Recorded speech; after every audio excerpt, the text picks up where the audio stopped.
At this time, I'd like to call the regular meeting of the Wallingford Inland Wetlands Watercourses Commission. The date is July 17th, 2024, and the time is 7:03. Please join me in a pledge of allegiance to the flag. I pledge allegiance to the flag of the United States of America and to the republic for which it stands, one nation, under God, indivisible, with liberty and justice for all.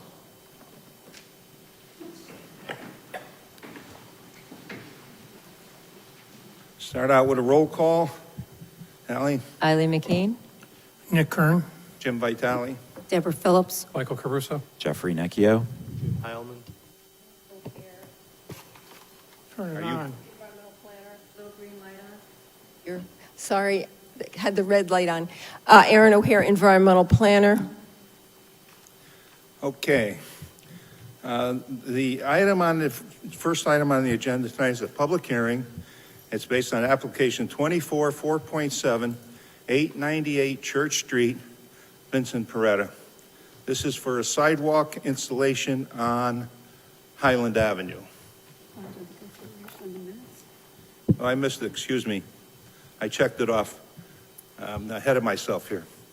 The minutes, consideration of the minutes from the June 5th meeting. Is there any comments, corrections, revisions? If not, I'll entertain a motion to approve. Mr. Chairman, I'd like to make a motion that the minutes of the regular meeting of June 5th, 2024 be accepted as submitted. Second? Second. Motion made and second. Any discussion? Call for a vote. Nick? Yes. Deb? Yes. Mike? Abstain. Jeff? Yes. Yes. What's that? No, that's not enough. 1, 2, 3, 4, 5. 5, I think. Okay. Now we're going on to the public hearing. As I stated before, this is in reference to the sidewalk on Highland Avenue. Mr. Chairman, I just wanted to note that we don't have a recording secretary here tonight, so I am the acting recording secretary, and I might be asking for certain information. Okay?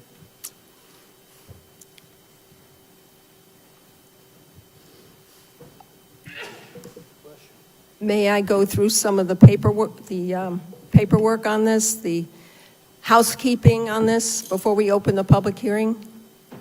I don't know, what do you need for it? I just wanted to note that the notice was posted in the town clerk's office on June 25th for this hearing. It was published in the Record Journal on July 5th and in July 12th as required for this hearing. I guess that's what we need. We need to know who's sitting. I guess we know who's sitting.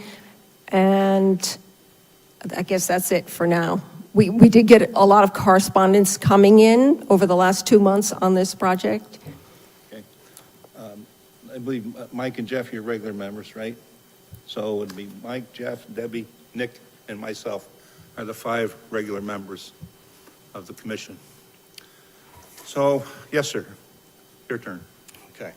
Thank you. For the record, my name is Christopher Giuliano. I'm a licensed land surveyor and professional engineer with the firm of Giuliano Associates. I maintain an office at 405 Main Street in the Yalesville section of town. As was stated, we are here for a modification to an existing permit to include the construction of a sidewalk along Highland Avenue. This is a sidewalk that was required by the Planning and Zoning Commission when they approved this project a few months ago. So I'm going to start off just with a little timeline, if you'll bear with me, because obviously there were a lot of pieces of correspondence as the environmental planner stated. I just want to run through that for the record, and I'll be brief, okay?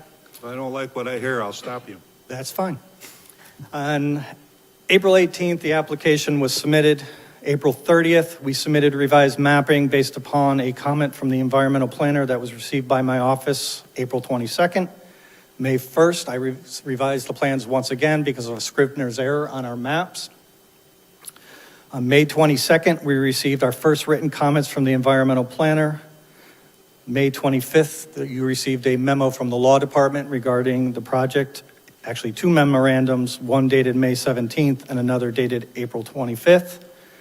On May 28th, we sent a written submittal addressing the comments of the environmental planner, and that included a written response from George Logan, our soil scientist. May 31st, the environmental planner's report was issued prior to the June 6th meeting where this public hearing was scheduled. No presentation was given at that time. June 25th, we got a fax about on June 25th, we got a fax regarding the notices and their due date being June 28th. So we had to move very quickly to get those notices into the environmental planner's office. June 25th, as I said, the mailings were sent out, and Aaron received a copy of the certificates along with the mailing receipt of postage. July 1st, we received a copy of the tie and bond report dated May 31st, along with a presentation from the petitioners, including 42 slides. July 3rd, we received additional written comments from the environmental planner, and on July 8th, my office returned a written reply and updated plans addressing said comments. And then June 15th, which was Monday, we received an email from the environmental planner's office, letter from Jim Allen, the tie and bond report again, a second email with the petitioner's final edition presentation of 52 slides. And then obviously there was a few... Did I hear you correctly? You said June 15th in your presentation? July 15th. I apologize if I misspoke. And then today, July 16th, there were a couple of other notices that came in, letters, Dennis Seneviva's office, something from George Logan, and a couple of other pieces of correspondence, which I believe you have as well. I just wanted to get that on the record. There has been a lot of correspondence. Every time we've gotten something from the environmental planner, we've done our best to turn this around to give her as much time as possible to review and to make sure that my office wasn't giving you anything the night of the meeting as well. So with that, I will go up to the board, walk you through what we're doing for this project, and explain a little bit about why we're here tonight.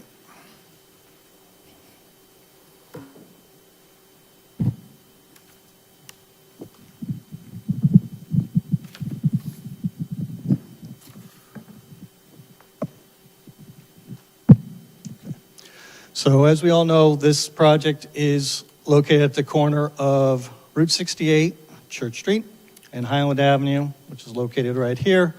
The original part of the project was in the center of the property here. After going to planning and zoning, the commission decided that we needed to add this additional piece of sidewalk to basically connect from where we ended it at the corner up to the edge of the property for public safety purposes. At that meeting, I expressed my concern to that Planning and Zoning Commission, stating that this was a very poor location for a sidewalk due to the proximity of wetlands, that this sidewalk would be a nightmare to maintain because basically the base of the sidewalk would continue to interact with the wetlands, freeze-thaw cycle. Within 3 to 5 years, they'd probably be replacing the sidewalk. My opinion didn't count, even though I did propose moving the sidewalk to the easterly side of Highland Avenue. We basically got the condition of approval from Planning and Zoning, sidewalks on the west side. So we're back here for a modification to our permit, and as part of that, we updated that first sheet to show you the wetlands impact, but we then prepared a very specific site location or improvement location plan. Highland Avenue is located here, Church Street here on the left. So we've actually designed out the sidewalk. We basically located wetlands all the way within the right-of-way. We then created cross-sections at 4 different locations based upon comments from the environmental planner to see how we were filling, what kind of cut material we were going to be generating, and how this all was going to interact. The reason why the sidewalk is where it is and not closer to the road is because we have electric poles on this side. And the distance between those electrical poles and the edge of pavement is too narrow to get a 4-foot sidewalk. So we're basically forced to put it on the westerly side of those poles. And so that's why the sidewalk is where it is on the plan. It's well within the right-of-way, but as everyone can see from the plans, the wetlands extend from the property into the town right-of-way. So basically, our hands were pretty much tied in how we had to design this. We are right up against the wetland. We're actually disturbing 932 square feet of wetlands. There is an inundated area, which we located right after a major rainstorm. That inundated area does come up close to the edge of the proposed sidewalk. Very little that we can do about that. It's a seasonal matter. This is probably at this time of year, is probably at its worst or most expansive. And, we've installed a installed showed silt fence, took that into consideration of our total impact numbers. We presented those on the wetland impact number. Environmental planner has been given those. Other than that, I really don't have much to add. As you can tell, I'm not in favor of this sidewalk. I haven't been from the beginning. I opposed it in planning and zoning. And they basically forced us to come back here to get this approved through your commission. And unfortunately, I think it is a no-win situation, whether you approve it or deny it, to be honest. Because... All right. Okay, you are filling just underneath the sidewalk, though. basically what we've done, for where the sidewalk is, we actually have to cut down for the gravel and stone underneath. But what I've tried to do is the lower, or the westerly edge, bottom edge of the concrete, I placed that at grade. So the most I'm filling on the westerly side of the sidewalk is the width of the concrete back down to the slope. So our fill areas are rather small, and we are going to be mostly in cut, which is the red on these plans. So I tried to limit as much as I'm filling on the wetland side of things. Unfortunately, as I said, especially with where the wetlands are located, and we have them marked on the Are plan. you filling between the sidewalk and the road? No. We're actually in a cut situation in that All right. Commissioners? Nick? Chris, is this sidewalk going to be for the people that are going to live in that unit? Well, Because what I don't understand is, where is there a trail to get to that sidewalk? Okay. Are they going to walk through the wetlands to get out to the sidewalk? No. Or are they going to walk down 68 where there is no sidewalk to get to that sidewalk? no. As you may recall, as part of our original project, we were taking sidewalk from Shire Drive here on the west. We were running brand new sidewalk all around Route 68, basically to the corner where there's an existing crosswalk system to get across Highland Avenue and Route 68. We figured that was more than sufficient for the 22 new residents here, because then it tied into the Shire Drive system, which then ties into the Crystal Lane to the west. Planning and zoning and the neighbors, they wanted sidewalk from the corner here going north. I see you shaking your head, Mr. Kern, and I question it too, because this sidewalk ends at the property line and there isn't any sidewalk on this side of the road going to the north. And that was one of the reasons why at the planning and zoning meeting, I offered to put it on the east side, because at that location with the crosswalk system, the sidewalk would end here. It's not that far where the town couldn't fill in the gap between the end of our sidewalk and the sidewalk at Buttonwood Circle. Right. So it made much more sense there. But again, I was overruled in that suggestion, and we're forced back before you tonight. Okay. You all set, Nick? Yeah. Deb? Mike? No questions. Jeff? No questions. Jimmy? No question. However, I was giving this a lot of thought and thinking about it. And one of the things that I came across is in reflection of where I live, I don't have a sidewalk. So if we walk along going out to get a little exercise, we walk in the street. I wish people would be more courteous when they drive by you, but a lot of them aren't. And then right up the street and around the corner, there are sidewalks. And a lot of people actually use that for themselves to walk, some jog. And I see a lot of others that bring their pet dogs, sometimes cats, but anyways, usually dogs, along those roads. Fortunately, most of them do carry the bags with them. And thinking about what that is, to me, that falls under the description of recreation. And upon reflection of that as what it's being used for is recreation, I reflect upon times when this commission has taken entire meadow areas that were wetlands and turned them into ballparks, soccer fields. And in reflection of that, it is an actual condition under which wetlands are allowed to be utilized for the purpose of recreation. It has guidelines to it. You don't want to do a destruction to anything that would have significance to an entire system. However, that is not the case that we're seeing here. It's a fringe, and already we've just been talked that the road, which created divide for that whole area, has disallowed any flows to the east. So everything goes to the west. And honestly, what we have going on here is a bump in that activity. I don't want to see them there, but in all reality, people that live in the area can take advantage of it and utilize it for something we all need a little bit more of, walking. And it would be a good utilization for that. That's the good side. There's a lot of bad things about it. I don't like seeing wetlands get utilized, but it is allowed, and this is recreation. So I just want to bring that to your consideration. Caroline? Ally? Mr. Chairman, at this point, I want to pass out some material that's come in on this, if I may. There's two attorney letters. One is from Senaviva Law Firm, which came in today. Dennis Senaviva, I don't know if he's here tonight. Shall I read the letter? No. Okay, and the other letter is from representing the neighborhood.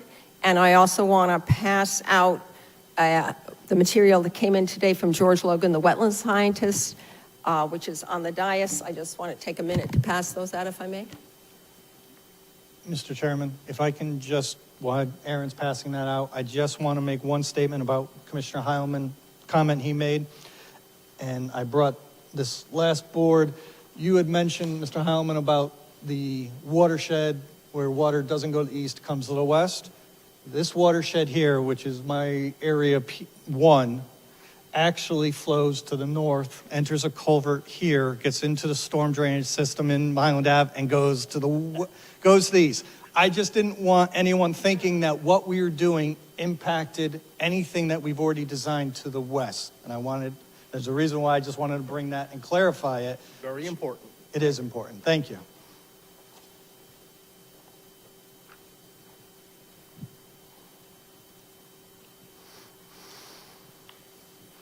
The way they barrel down Highland Avenue, I don't think I want to take my cat for a walk on that sidewalk if it's approved.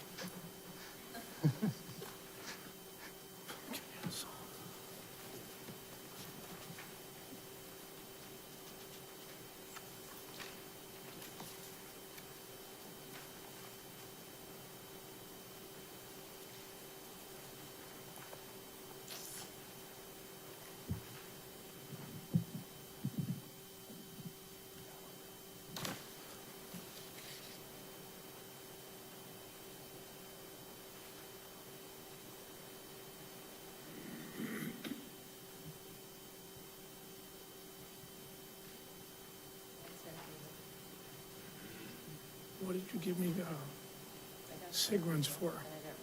This is, what is, No, that, you just handed that to me. oh, I'm sorry, this is it. Same company, different.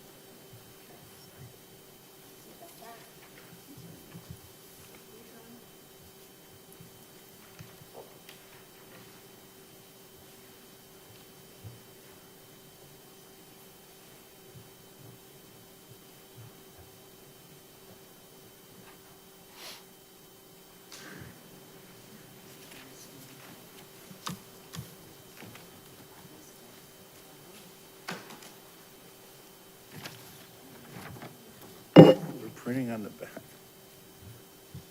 This is going well. Should I call it for egg sandwiches? It's going to be a long night. Aaron, what's the scoop?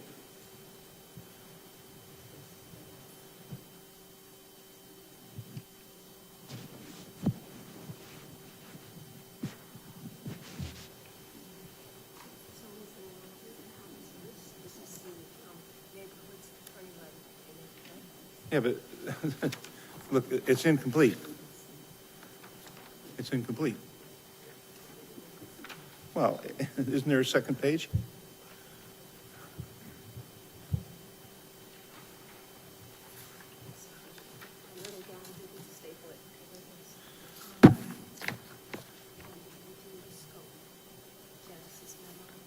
What's that?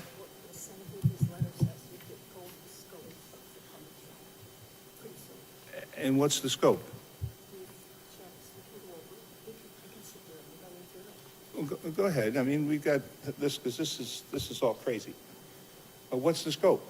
What scope are you referring to? In Janice's memo, I sent you in the packet. You sent it on the back of the page, too. The scope is limited to the sidewalk. If it determines that when they build the sidewalk. Well, you don't know that yet until you get the rest of the presentation.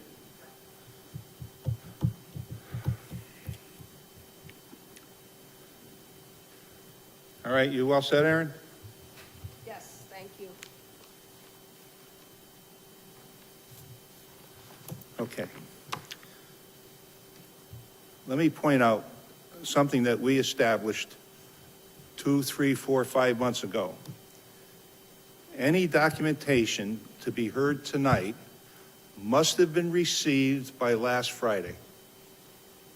So it could go into our packets over the weekend to digest everything.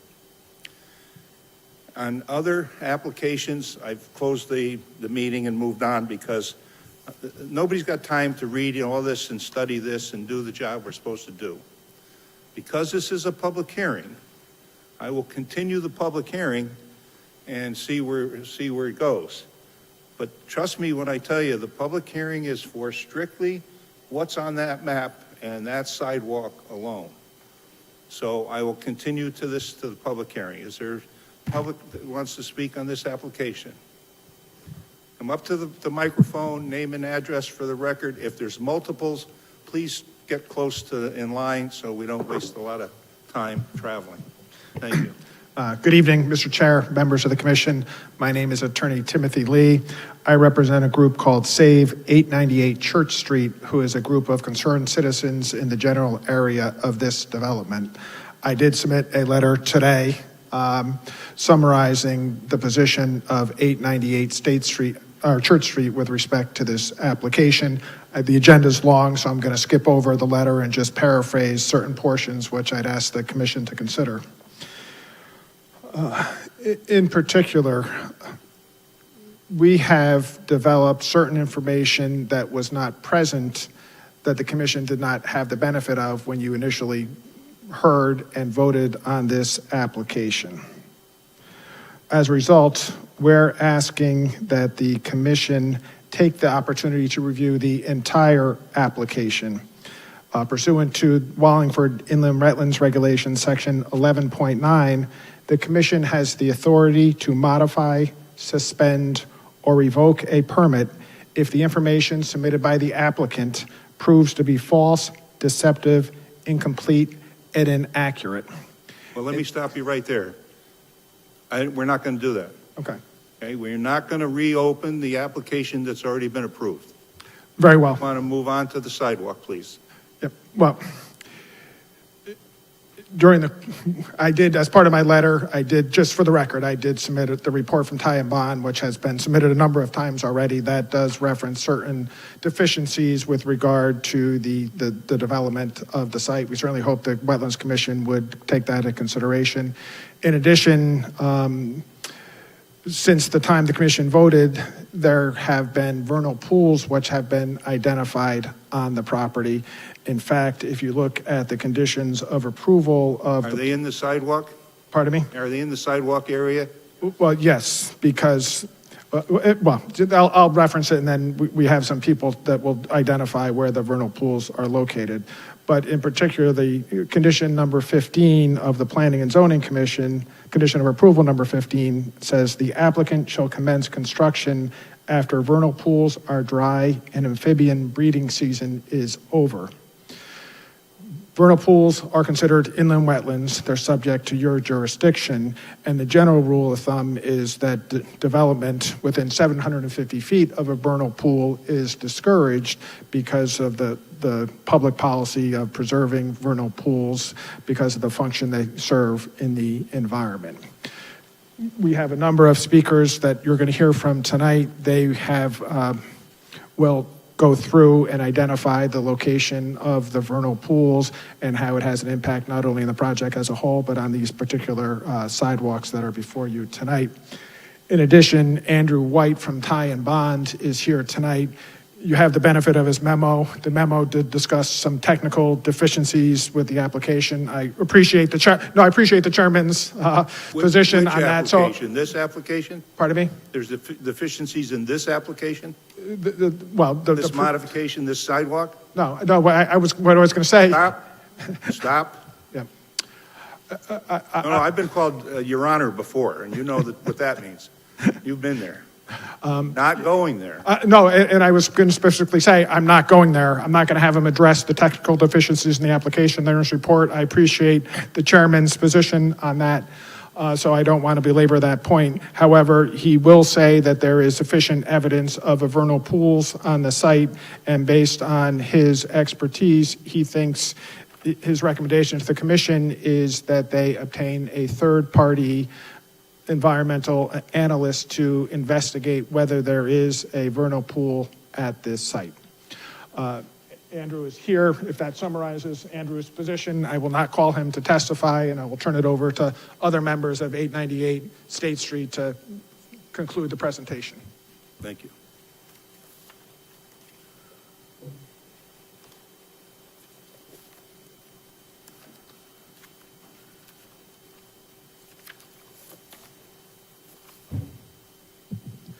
Good evening, Commissioners. My name is Andrew White. I'm a licensed professional engineer in the state of Connecticut. I work for Ty and Bond. The address is 1000 Bridgeport Avenue in Shelton, Connecticut. Speaking on behalf of the 898 Save 898 Church Street, in particular about this sidewalk extension. On the plans that you have before you, there is identified the wetland impact that was created, as well as the wetlands that are impacted, as well as wetland creation that is being accommodated in the stormwater basin. What I am here to speak to tonight about that is what I see as an issue with the basin as it was designed, as it being a dry detention basin, which would not promote creation of inland wetlands. Per the 2004 Connecticut Stormwater Quality Manual. Stop it, Chris. Don't do that. Your basin is the basin you're talking about is on the previous application. That is correct. We're dealing with this application right here. If you never mind, no. We're dealing with this application. Okay. If you have any information pertinent to this application, this sidewalk, Understood. yes or no? No, I do not. Okay, next. You got the video? Do you want him to move, or can you just, okay. I need a minute to say. If he gets fresh. Is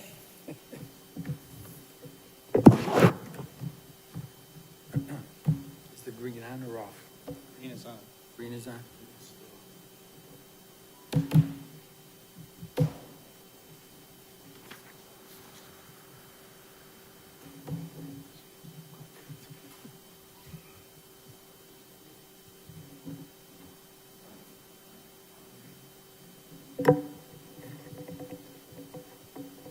I guess I'll do my speech while Dom Sure, loads that's up. great. All right, my name is John LaMonica, 5 Shire Drive in Wallingford, Connecticut. I'm going to talk a little bit about the sidewalks and safety concerns. I know, Commissioner, we talked a little bit about being a recreation.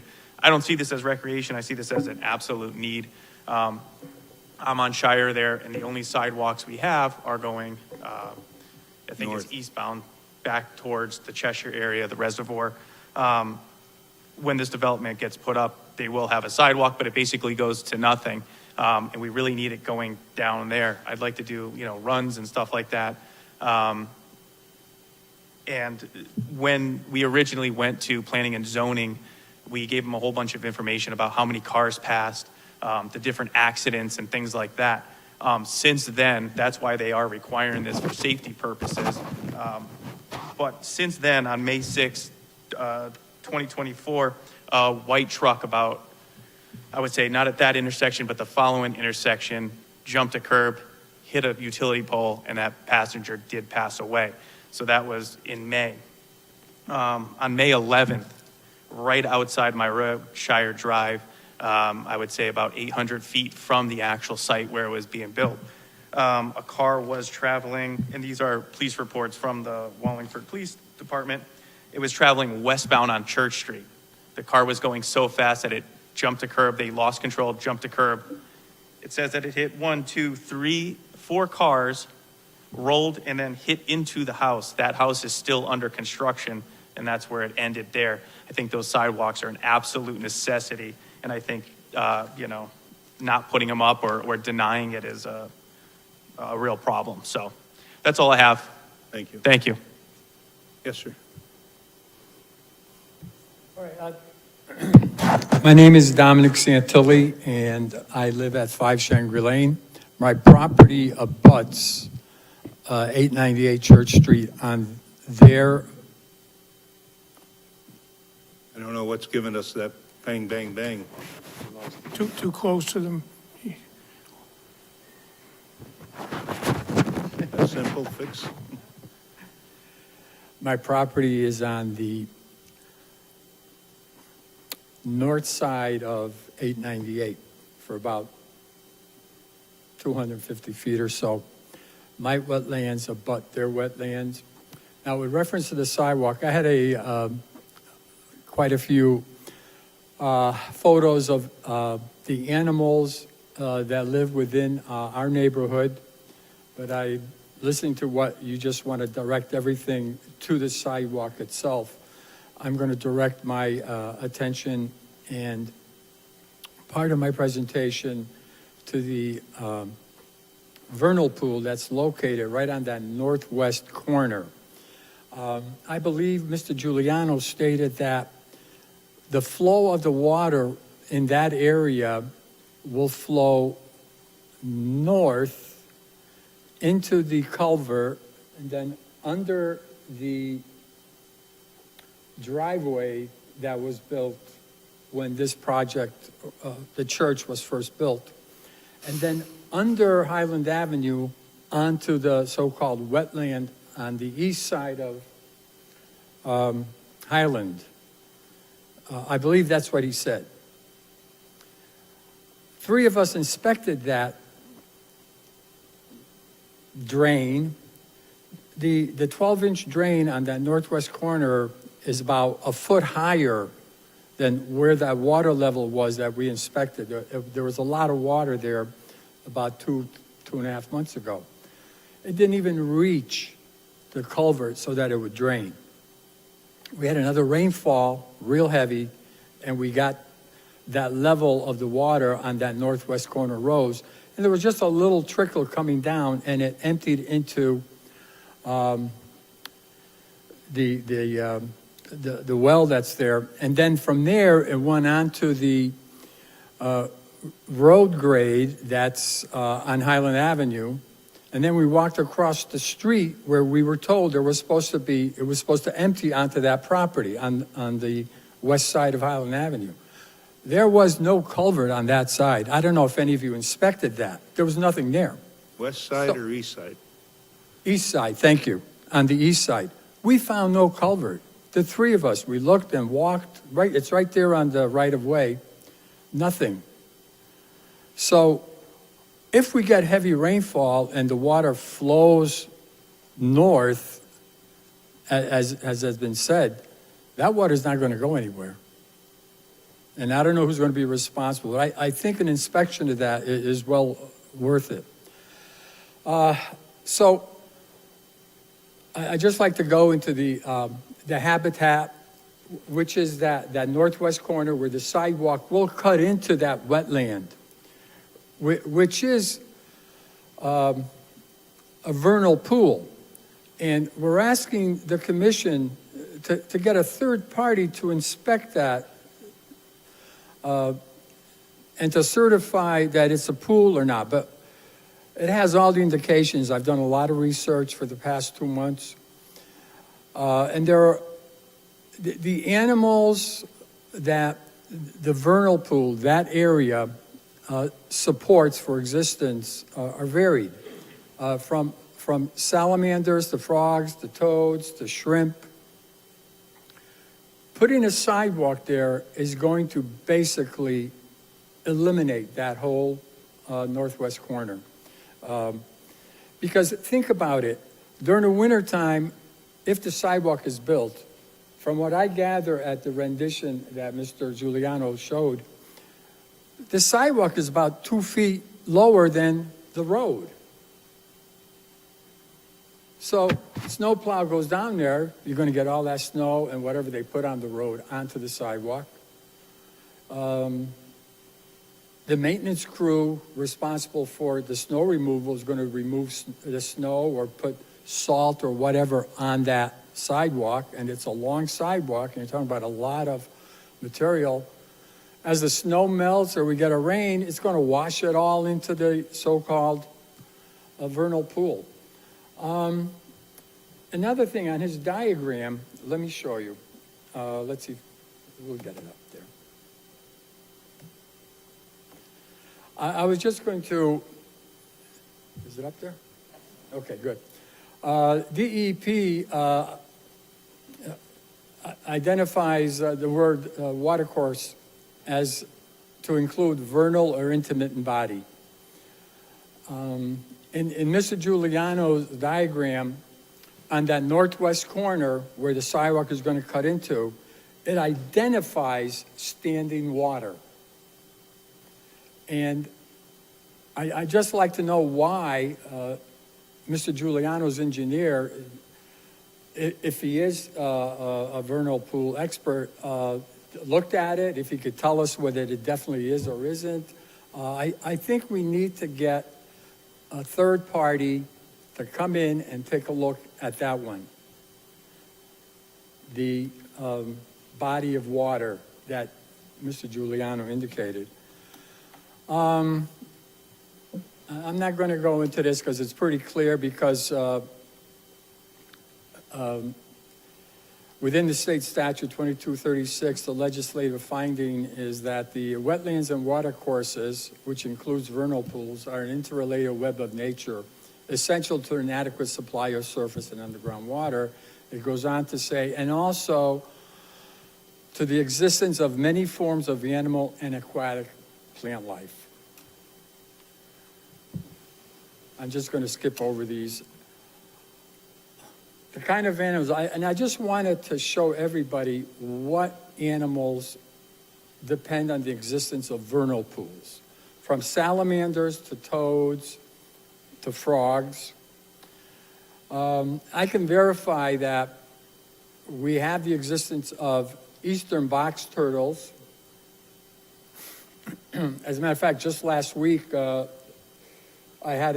was one on my property right at the edge of the woods and the grass, and I moved it back to where our wetland is. And I've been living there my wife and I have been living there for about 20 years. And also my neighbors, as well as myself, have had more incidences of the eastern box turtles, which is on the special list of extinction by the DEEP. And there are special conditions that a builder must follow in order to make sure that the turtle has enough freedom to move, that their passages are not blocked. And we don't want to see these turtles eliminated. The eastern ribbon snake, I know that we are there. I've come across them myself. A variety, like I said before, the frogs, the wood frog and the eastern spade frog. We have pictures that neighbors have taken of those frogs. And I'm talking about neighbors that border 898. And the wetlands there just don't have boundaries. They cross into my property, 898, the three homes on Shire, which the wetlands runs all the way down to Church Street. And also on the east side, the wetlands is surrounding the home nearest 898, which abuts 898 also, besides mine. And I just wanted to show you the pictures of the turtles that we have. Toad, the wood frog. This is a rendition of the wetlands impact area, and on the east side is the sidewalk, and on the south side is the other sidewalk on Church Street. It's a large area. It's 7.5 acres, the whole lot, and the sidewalk is going to destroy, according to Mr. Giuliano's calculations, approximately 1,000 feet. All right, that's not a lot, is it? But why destroy even 100 square feet? Why? It's the commission's responsibility to determine whether or not that sidewalk is going to have a negative impact on that piece of wetland. But it just doesn't work that way. That wetland, when the petition, or when the application was first proposed to you, that sidewalk wasn't on there. So you don't know what kind of impact it's going to have on the entire project. That's why we're asking you to consider. I know you said you're not going to do it, but I ask you to reconsider, because that sidewalk will have a direct impact on that wetland vernal pool. And it's going to be a negative impact because of some of the issues that I outlined, and also because of what my fellow neighbors who are coming after me will demonstrate to you. But as you can see on this map, there are no boundaries. Just about the whole. You've got to move along, because we've got the map right there. We've already seen the map. Okay, but I have a couple other things to say. We'll move along. All right, I mean, I will, okay. I know you're in a hurry, but. No, we're not in a hurry. Okay, so what I have here is a slide of the sidewalk, and right up on the north part of the sidewalk, it says area of standing water. Can you read that? no, can't read your sign at all.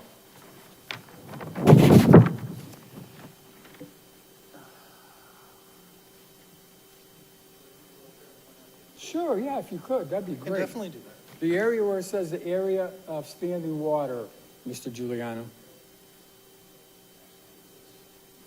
No, go to the sidewalk. And that's at the very top, right where your thumb is about. Closer to you. That's one spot, but also keep going west. Or do I have my directions wrong? That area I was just circling is the only area of inundated water that we located during the survey. All right, well, it says area of standing water. Yes, correct? right here on my Right map. there, perfect. So that is a perfect area for a vernal pool. And the sidewalk is going to have an impact on that, as it will on the northwest corner also. Okay. The sidewalk, as I said before, maybe Mr. Giuliano can answer that. I just don't understand the logic of why you put that sidewalk 2 feet lower than the road. The reason the sidewalk was made a condition was because of safety. People are starting to use that area, and they walk on the street, which is not safe. There have been 22 accidents recorded on that corner. And out of those 22, 13 were very serious where they had to take him to the hospital.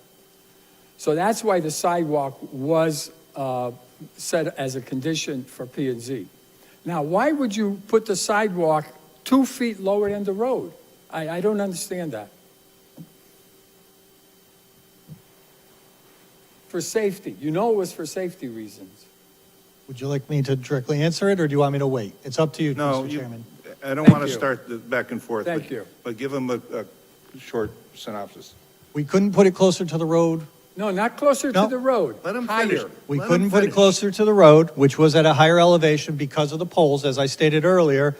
And if we did raise that up equal to the road elevation, we'd have more fill going into the wetlands and more impact into the wetlands. Where it is located at elevation is to minimize the impact to the So wetlands. you're trying to Okay, minimize. Chris, All right. go ahead. I understand, he's trying to minimize the impact, but at the same time, the P&Z made this a condition because of safety. So you need to consider the safety. That's what I'm saying about this sidewalk. Okay, so you lower the sidewalk, I have a less impact, and I'm not, you're going to deny the application, which you hinted to already. So the bottom line is,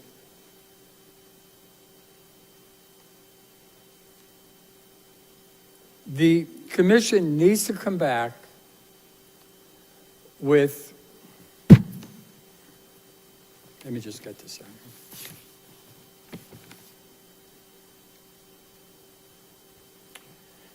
Okay, so we're asking the commission to declare the Highland Avenue sidewalk modification necessitates a complete review of the original permit, and by invoking regulation 11.98. You already stated you're not going to do that, and I don't understand why, because you haven't heard all the information. To me, you're making up your mind before you hear everything. And then schedule a public hearing to determine if the permit should be revoked due to the negative impact of that sidewalk that's going to be included. Thank you for your time. Yes, sir.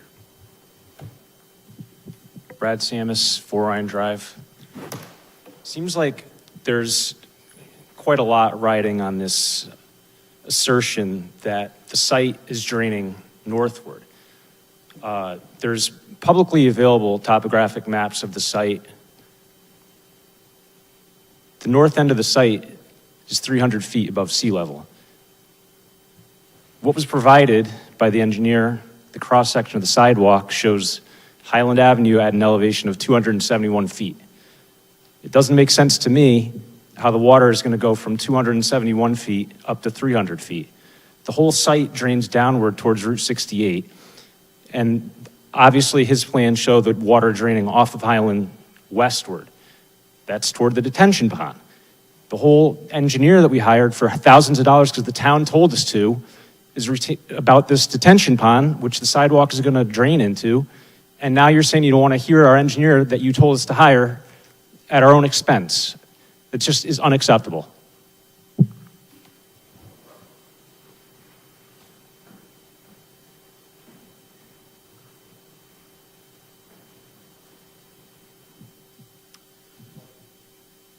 Yes, sir. My neighbor Jim's going to be setting up a computer for his discussion, but I'll start off while he's doing that. So my name is Jason Adinolfi. I live at 11 Shire Drive. I want to echo a lot of the points you've heard so far. I'm an engineer myself by trade. So is Jim. So is Andrew from Ty and Bond. We've reviewed the data. We've attempted to meet with the town engineer.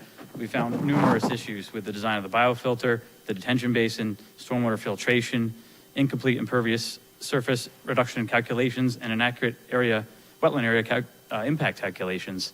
We have the data. We've presented it to you now in the Ty and Bond report. And again, we kind of urge you guys to review that per section 11.9A. I don't see how we can ignore new information to determine the adequacy of this permit. Thank you. Excuse me, could you repeat your name? I did not get it. Sorry, Jason Adinolfi, Aaron. Jason Adinolfi, Adinolfi. Oli. Adinolfi. Oh, thank you. You got it. Good evening. First off, thank you. We appreciate your time and your commitment to the inland wetlands. I am going to try to go briefly through my PowerPoint presentation, and I will focus on the sidewalk. As many people have discussed, the sidewalk has an effect on the entire site. We have some pictorial evidence here and some other interesting information. So a little bit, as these guys said, we've tried, Aaron has been wonderful. We've met with Aaron a number of times. We've met with Kevin Pangini. I have sent 16 emails to the town engineer to get a meeting. Her response was hire a professional engineer, which we did. And it sounds like no one wants to hear what the professional engineer says. We've done a ton of research. As Jason pointed out, we're both engineers. I work in a manufacturing plant. I have a number of DEP permits. I'm very familiar with their regulations. Not a licensed PE. I'm not going to say I'm a licensed PE, but I understand regulations. You guys, Earl and ladies, early on with this application, you know that this is a very complicated site. It has a lot of wetlands on it. The other thing that I'll talk about is there's surrounding private wells on this site. So, and the water courses leaving the site affect those wells. Interestingly enough, the town's municipal stormwater permit, one of the actions of that is to educate the public on stormwater. We are very educated at this point, good or bad. Inland wetlands is not influenced by 0830G. Quite frankly, I think planning and zoning got bullied by 0830G. We are not against affordable housing. We have stated that many times. We're not against it. We just think this site is not applicable for what they're trying to build on it. The Tyth & Bond professional engineering review, lots of issues with the site plans. Again, great response from Aaron, from Mr. Pangini, lack of response from town engineering, who we keep being told approves the plans, but yet they won't sit down and have a meeting with us. We keep talking about the water that's leaving on the northeast side, going across Highland, which goes into an aquifer protection area. We brought this up in planning and zoning. They didn't want to pay any attention to it. Also have had correspondence with the town of Meriden. The outflow, there's a culvert also under Shire Drive and under Crystal Lane. There's vernal pools in there. They feed down into a stream which ends up in Broadbrook Reservoir. So any water that's coming off of this site that's flowing that way has the potential to end in Broadbrook, which ends up in the Quinnipiac. Again, private wells. There was another condition during planning and zoning. Mr. Giuliano recommended that the residents get pre-construction, during construction, and post-construction water testing to make sure that we don't affect any of the private wells that are surrounding that. The P&Z board also put a bond of $10,000 if there's any claims with water quality during construction.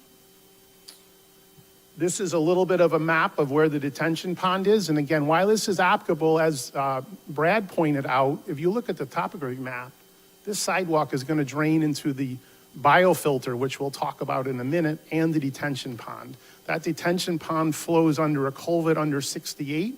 There's a private well right here. There's a private well right here. This house has flooding today.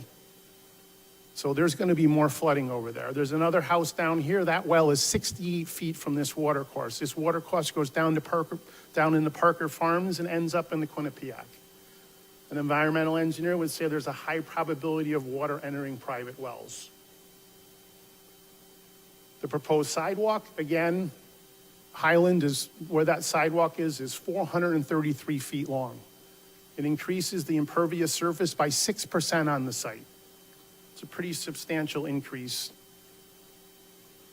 So we already have, based on the prior application, I know we want to talk about that, but there's already 17,802 square feet of upland review being eliminated, plus 339 square foot of wetlands.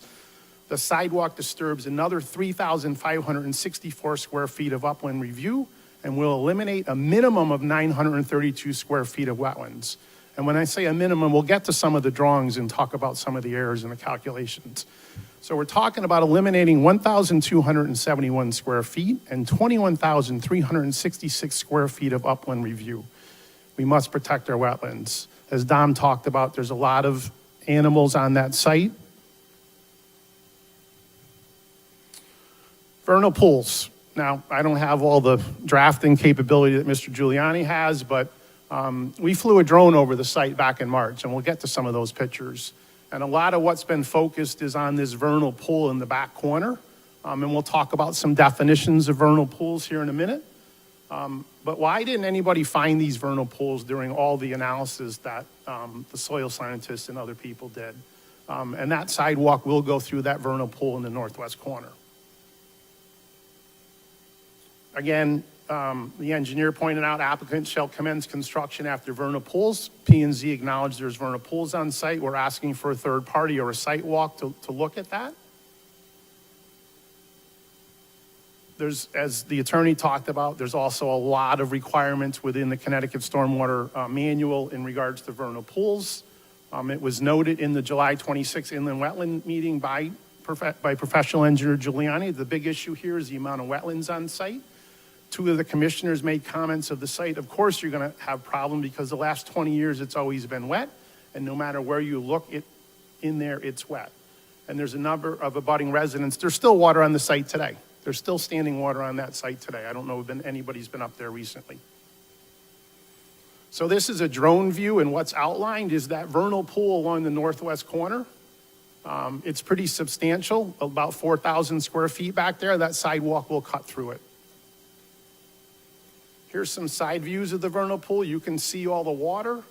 You can see the water here. Here's Highland here. Here's the trees, which we'll talk about in a minute. Here's the telephone pole that we'll talk about in a minute. There's a lot of standing water vernal pools on that site. And by the way, Aaron said we could walk on the right-of-way, which we did. We had telephotos and drone lenses. We did not go on the property. You can see from the vegetation in the standing water that that's been there for years in these vernal pools. This standing water, this is kind of comical, right? They put a telephone box there a couple years. If you look closely in this picture, there's a pallet here. Every time they go service that telephone box, they stand on the pallet because they don't want to stand in standing water. This standing water is not noted on anybody's plans. I don't understand how we missed these things. Me and a couple residents walk, and within 5 minutes, we can see this standing water.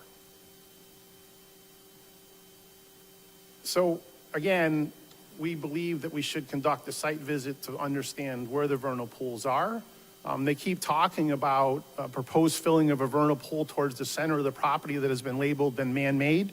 There's a 20-foot tree there. That vernal pool has been there for about 20 years. And also, what is the sidewalk going to have on the temporary sediment basins and the permanent detention basins on the vernal pools? Lots of regulations around vernal pools.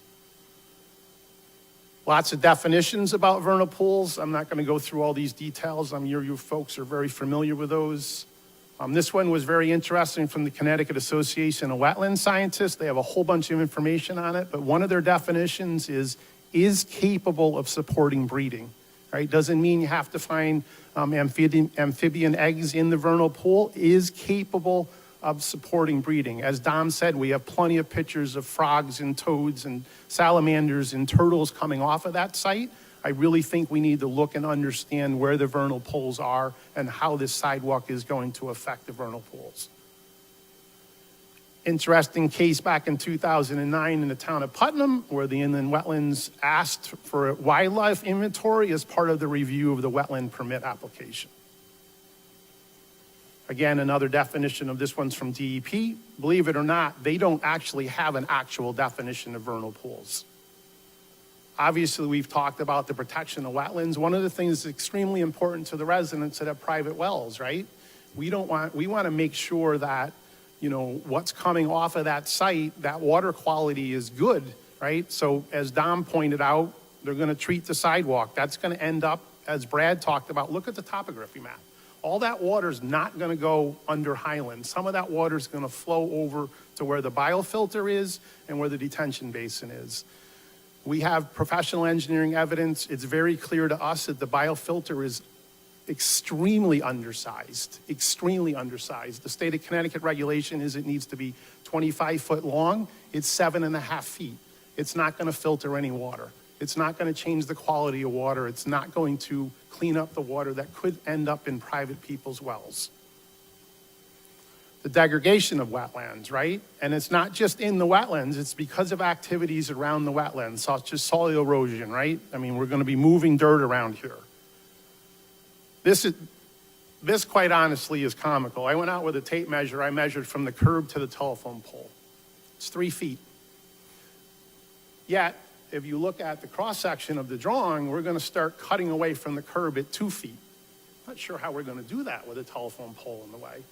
The other thing that's interesting is the town engineering department approved this because we're going to take away some of the structure of the road. We're going to weaken Highland Avenue by taking all this area that they're proposing to take away is going to weaken the support of the road. That road could cave in. Has town engineering approved that?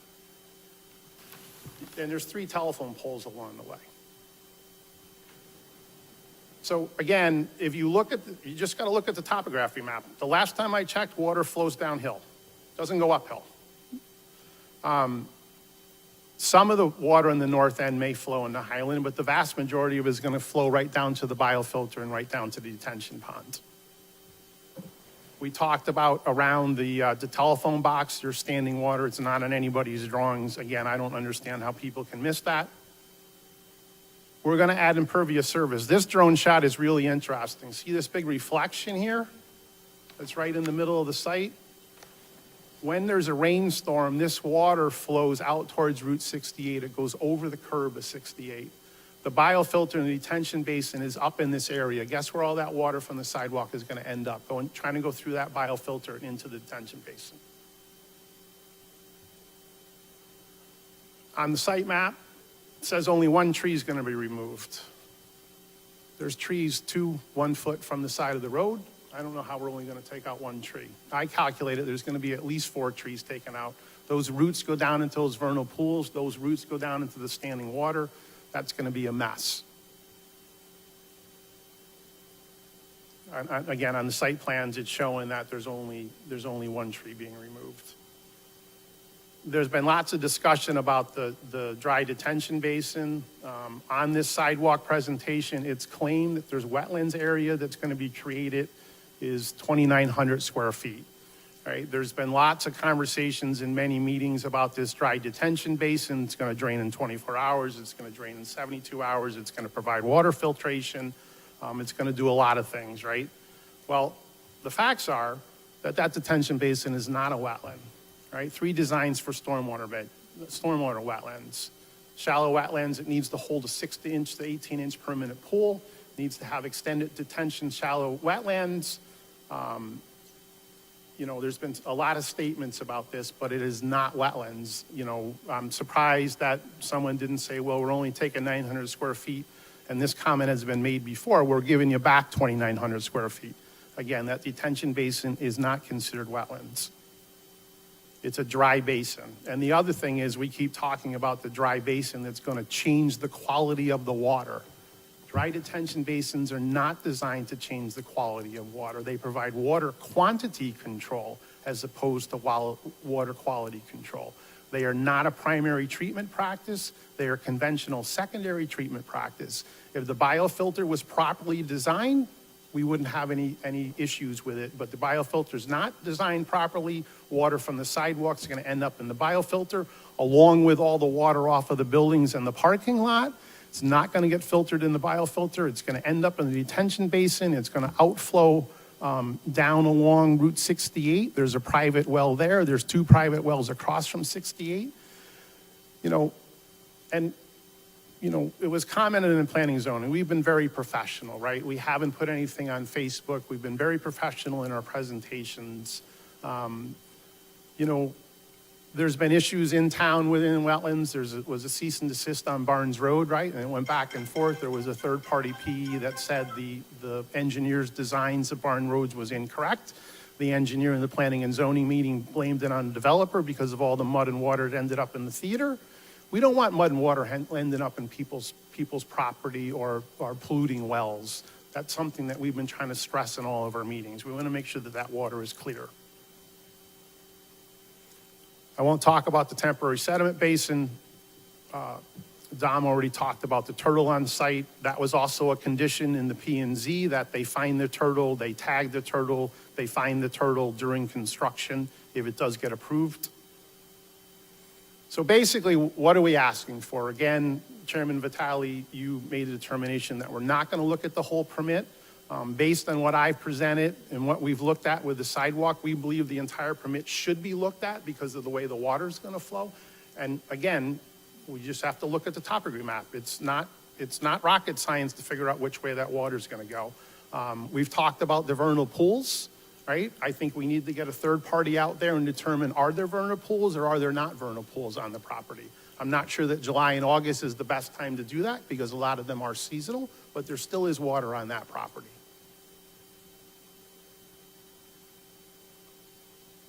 That's all that I have. Any questions? No, thank you, did a good presentation. Thank you. Yeah, I got a question. Oh, go ahead, Nick. You know the difference between a vernal pool and a swamp? Yes. What is it? A vernal pool needs to be able to support breeding of amphibians, and a swamp may not. A swamp actually filters water better than vernal pools.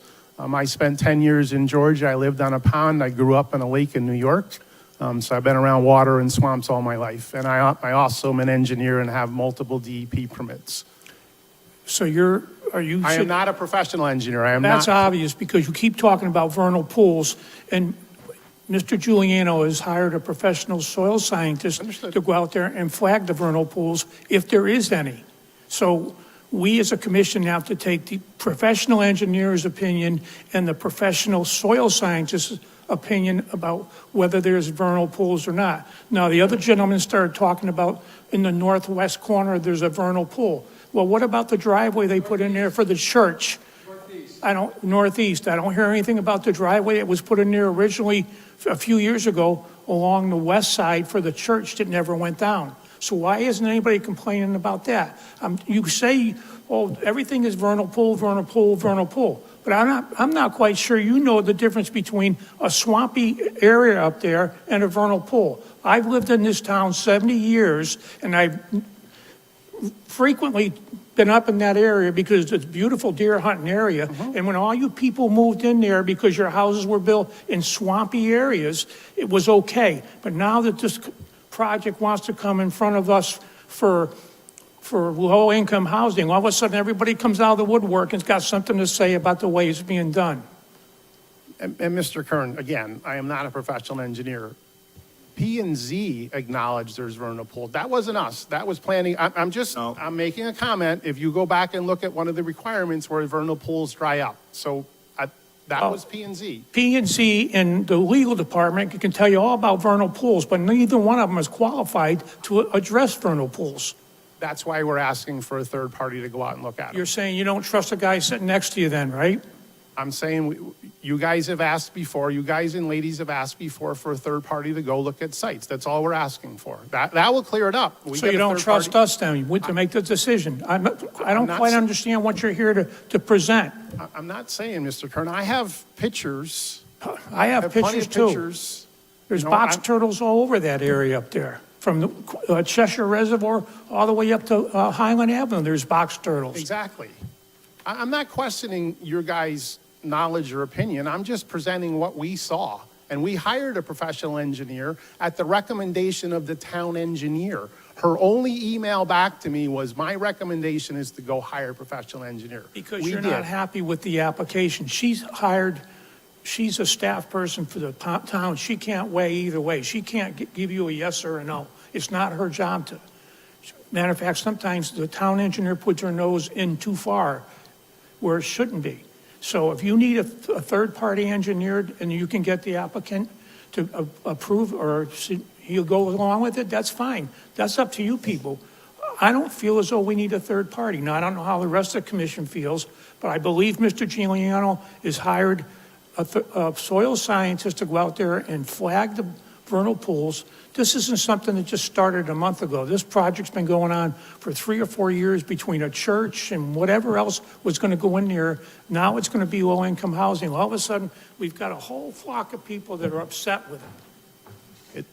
So it's actually not low-income housing. It's affordable. Well, whatever it's you want to call it, I call it housing. low-income because it's affordable. And you know, I mean, we look, and I believe in your meeting, you talked about the church application, right? That church application was approved before the 2004 update to Connecticut Stormwater Manual. So some of the stuff that's in there today didn't apply back then. And again, yes, you're correct. This was going on for months, right? You guys approved this, I think, back in August of last year. There was no residents notified at that point. There was no residents at the meeting because we didn't even know about it. We found out about it in January. We went to P&Z. We had meetings with Aaron. We had meetings with planning and zoning. We've tried to present everything in a very professional manner. And again, we've said we're not professional engineers. We went and hired a professional engineer.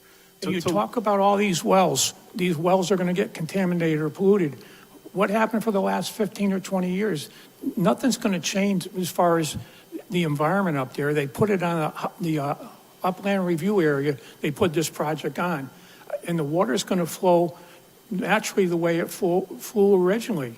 So I'm not quite sure you keep talking about this well and that well, Parker Farms Road well, and, you know, downstream to the Quinnipiac River. I live on the Quinnipiac River. I know what goes into the Quinnipiac River, trust me, and how So far do back I. up I've it spent goes. time cleaning up the Quinnipiac with the Quinnipiac River Watershed Authority. I've been in canoes on the Quinnipiac. I'm concerned that we keep talking about these vernal swales, but we're going to have a problem in Quinnipiac River with these, because they're going to pollute, the water's going to go downstream and pollute Quinnipiac River. So I just don't think there's as many vernal pool issues up there as you keep talking about. I may be wrong, but I may be wrong too. That's why we're asking for a third party to go review. Well, but you have hired Tig and Bond, correct? That's correct. The And residents, they haven't stated there's a vernal pool there. they're asking for a Oh, third, why didn't they state that in their opinion? because they there's a weren't vernal on pool? site. They want someone to go on site. Oh, well, then see, no, that's, you have hired an engineer and you're fighting for vernal pools and you don't even have the engineer to determine if there's potentially a vernal pool there. I think he says there is a potential. His recommendation Oh, it is just to. says hire somebody to go look at it. Go hire another person to do my job. Anyway, and furthermore, I'm probably the only one in this commission that voted no to this project right from the start. There was 2 votes, no. 2 votes, all right. Well, one of them was me, I voted no I to it. understand that, yes, So- and we appreciate that. And I don't know, this is why I'm adamant about the sidewalk. What, besides the pets are gonna walk on the sidewalk?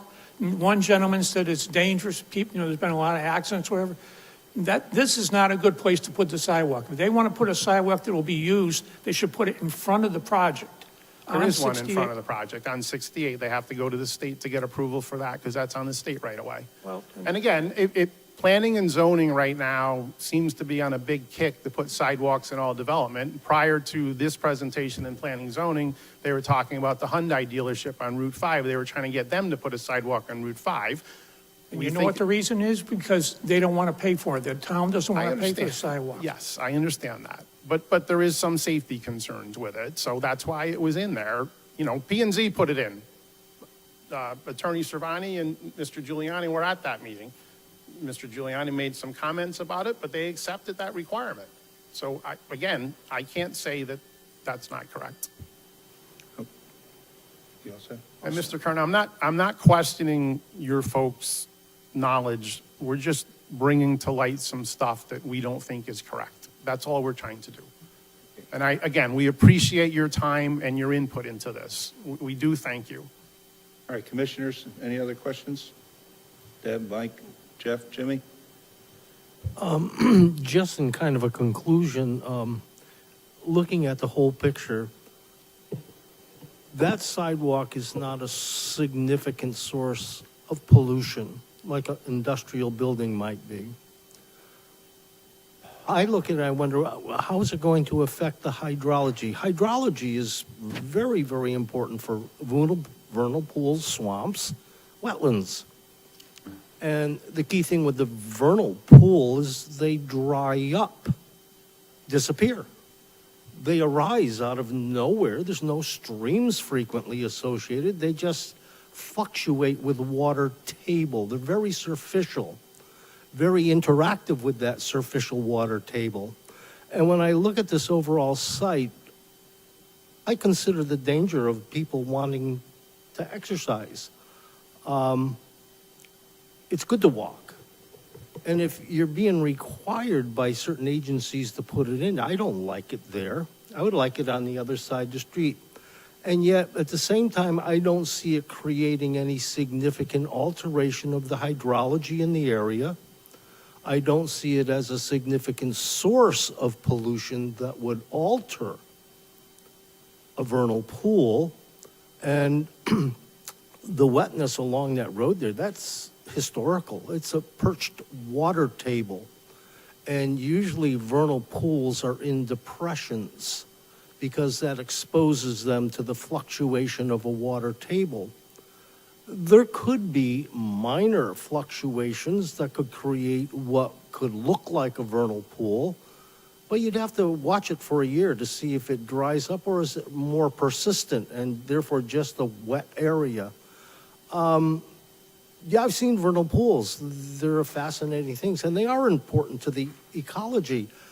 But honestly, I don't see that as a concern for the wetland of the area, the hydrology of the area, or a significant source of pollution. So that's my review of what I see before me tonight. Ally, anything at this time? Caroline? Okay. All right. Your other gentleman, your other fellow was standing up there before. I just want to stress the vernal pool aspect of this whole conversation. Our engineer was not able to make a determination because we did not have permission to inspect the site. That's why he was not able to physically go. In order to determine if an area is a vernal pool, you have to physically put on the boots, walk the areas, and look for certain sign. It can be dry 6 months of the year, and it can be declared a vernal pool based on certain characteristics. That's why we're asking the Hang on just a minute. I'm sorry, Ally? Okay. Okay, well, let him finish and we'll come over. That's why we're asking the commission to put a hold on this and get an expert on vernal pools to come in, walk the site, and give you the information that you need. I don't believe as soil scientists, from what I've read, you have to have certain qualifications. I don't know if he is or not, and I'm not attacking him, I'm not belittling him. But it's strongly recommended that you get an expert to walk that site and make a determination. Okay. I haven't finished. Mr. Heilman made a comment about 3-4 months ago. It was fantastic. He made the comment that we have sown seeds in our decision. It had to do with, I believe, the Hollywood theaters flooding and all the uproar with that. And he made an excellent point when he said, we've made decisions 10 years ago, and I think it's time we went back to see what kind of impact it's had on the environment. What did we know? What our decisions caused what? So, for future consideration, what does it take to hold it up, hold your decision up, get a vernal pool expert to go out there, Aaron knows who they are, and get a report from him or her? Okay. Yes, sir. Real quick, Christian Drucker, I live at 283 Highland Avenue, so basically this sidewalk will drop people in right at my driveway. What I am confused about, and hopefully the commission and Mr. Giuliani can explain, so as that sidewalk goes down Highland towards my property, you're pushing water west, getting my direction correct, right? Back into the property. Some of it will flow, in Mr. Giuliano's calculation, up to the detention basin. Some of it will flow west. My question is, what's preventing that water from coming down onto my property, which the front of my property sits below the 898 property? So I hope that question makes sense. Comment, Chris? Okay. Runoff from the sidewalk will flow towards west into the wetland. It does not go to the detention basin that was designed as the prior project. Oh, okay, but we're concentrating on I know, this gentleman. but everyone has been saying that it goes there. I just want to clarify. It gets into this wetland, sits there, and it meanders to the north where there is a culvert in the northeast corner. So, based on the calculations that I ran about what this sidewalk impacts, during the 100-year storm event, with 8.3 inches of rain falling on the sidewalk and in the area, it would raise the water elevation without the sidewalk, comparing no sidewalk for side, less than 3/16 of an inch. That's what we're talking about over that watershed area of about 81,000 square feet. And it does flow to the northeast, towards the end of Mr. Drucker's driveway. And there is a depressed area with a pipe, and that's the drain for this area. And where does that drainage go? It goes into storm drainage system in Highland Avenue, which my understanding is then it continues to the east on the other side of Highland Avenue onto the Harris-Samovich property and continues to flow northeast So it does cross Highland Avenue. through a, The water where the corner of your property and his property meet, there's a culvert that goes across Highland Avenue. there's a culvert from our property, goes into a catch basin, basically in front of it, just north of your driveway, because you have a 25-foot right-of-way. Correct. And there, it then heads east. Could you show that on the map? I can definitely do that. One moment. Yeah, it's basically between my property and the old church driveway, I want to say, right? Yeah. But the problem is that sits higher than yeah. Okay. So sidewalk is here again. Water from this sidewalk comes into the wetland area and it meanders its way slowly. Here in the town right-of-way, just off the corner of the property, is a pipe that is submerged. It's below grade. That's why we have this little circle contour and it is below grade. It comes into this flat top catch basin right really at the property corner. Mr. Drucker's driveway is right here. The gravel driveway for the old church application's right there. Pipe then heads northeast to a catch basin in Highland Avenue, to another catch basin in Highland Avenue. And then I believe it heads out to the east through the Harris-Samovich property. Yeah, my concern is that you're, with the sidewalk and everything, you're going past where that catch basin is and pushing water beyond that catch basin, so it will circle into my driveway and my property, potentially. There is this flat top catch basin, which could take some of the water. That's right between there. No, it's fine. It's right here. But the grades in this area, that catch basin is at 272.9, so it is higher. So the water is from this portion of the sidewalk, which comes near your property, is going to flow towards the wetland to get to this lower area right here. So it won't, then you're saying... Microphone. Sorry, I apologize. Nope. It won't go beyond the natural, there's like where the church driveway is, and the natural barrier and onto my property. I don't believe any flow from this sidewalk is going to impact your driveway. Okay. Presuming it is built. And that catch basin is going to be maintained? That catch basin is in the town right away. It's a town catch basin. Okay. I'm not going to Because I can tell you, my driveway's flooded. Every rainstorm, my driveway's flooded because of that catch I'm basin. not going to speak for how they maintain their systems, okay? Okay. Okay. All right. Okay, the comments were made before about vernal pools. And Jim has always been a great knowledge on vernal pools, been accurate and very, very thorough, and they always dried up. They're part of a dry up system part of the year. And this site up there has got water all long times of years. Did you see what looks like a vernal pool in that area? George Logan for the record. I might as well put my qualifications in since this is a public hearing. I hold a master's degree in natural resources science. My concentration is in wildlife biology and conservation biology, and holds several certifications as a soil scientist, professional wetland scientist, a certified senior ecologist through Ecological Society of America. I guess that's it. So back in, I believe, September of 2022 is when I delineated the wetlands. At that time, believe it or not, I went back and checked my pictures. The inundated area that we're talking about was inundated. This was in mid-September or so. And so when I saw it, and I immediately thought, this could be a vernal pool.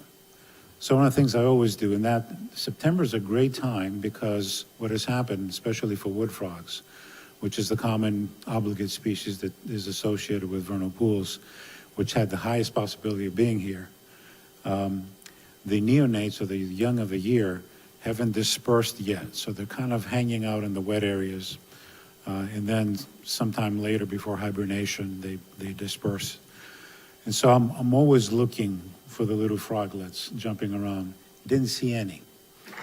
But yesterday I went out, and I know people will say that, well, July is not the best time ever to do vernal pools. Well, yes, if you're trying to figure out the productivity, the best time to do it is obviously in the early spring, because you can deduce productivity from the amount of egg masses of different species and other invertebrates, et cetera, that you see.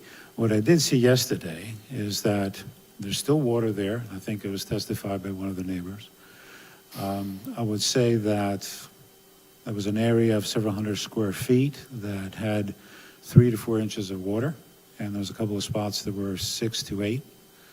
And I did the circuit around looking again for neonates, because they would again be around, and I kept seeing movement and going after and finding that every amphibian that I saw was a juvenile green frog, so not vernal pool obligates. I saw the things in the pool.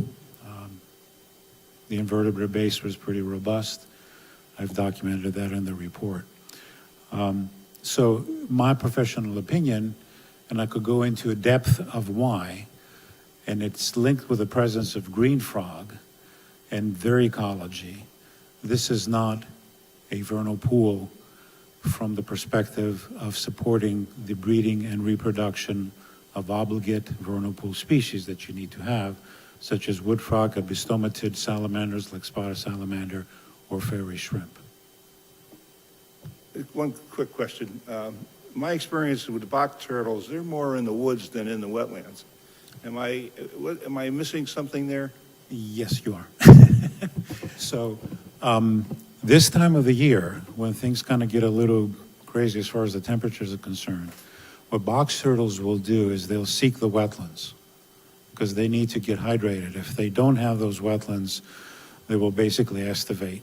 Basically, they go into semi-hibernation until the temperatures get back to where they should be, if it's really, really hot.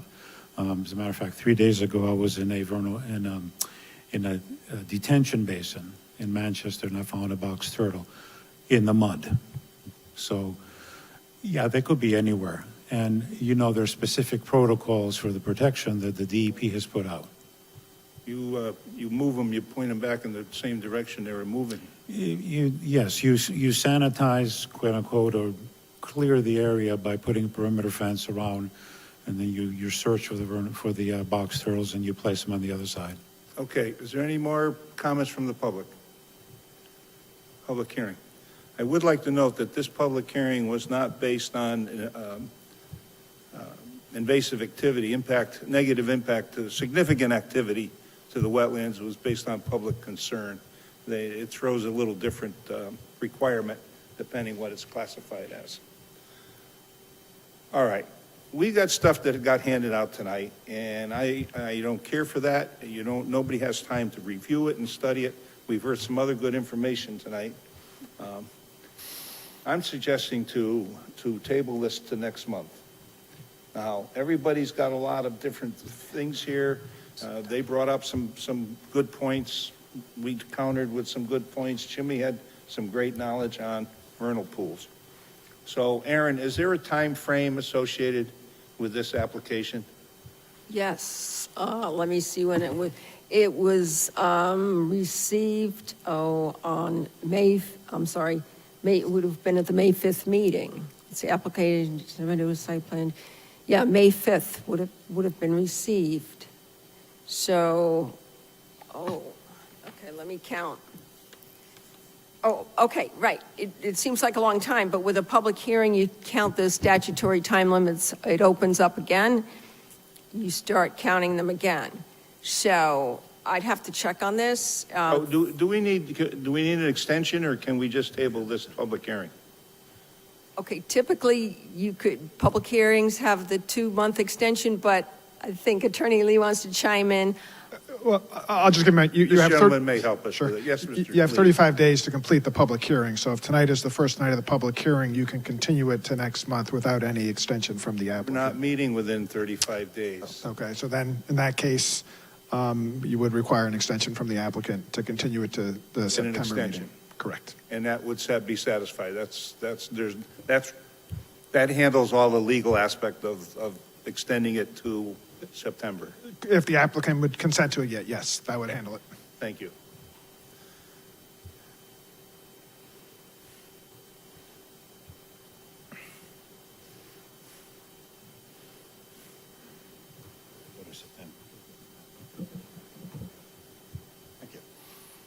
We would consent to your September meeting. Okay.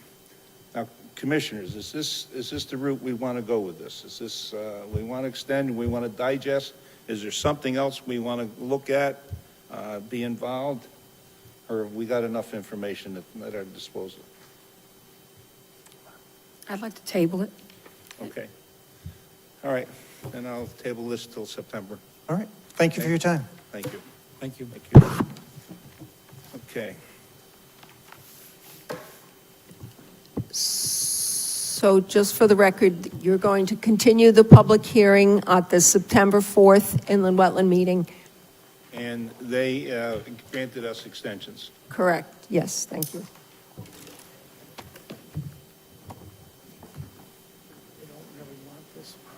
I want everybody to try and decide what they want, whether they want to, that now that you've got a little more handle on it, it's got some interesting things going on. You and I agreed that it shouldn't have been there, but now that it's there, you don't want to open everything up. Just go. We got more things to take care of. I know. Right, if you know what I mean. I mean, I just don't, it's a mess. You handled it well, though. It's going to be used. What, the sidewalk? Sidewalk? They got one from Highland down to the Shire Drive on that plan. What about from what Shire Drive to where the... I think they connect. Oh, no, I don't know. I spoke out of turn. I don't know without looking. I think the last application they come up with. Maybe P&Z made them do it. Okay. All right, Aaron, are you ready? Yes. Okay, application A18, 12.2, Roland Industries, release of bond. I haven't gone out and inspected, they built it, I haven't inspected ready? it yet. Not ready? Okay, Technology Drive, A24, 4.2, Biotech NE Corp.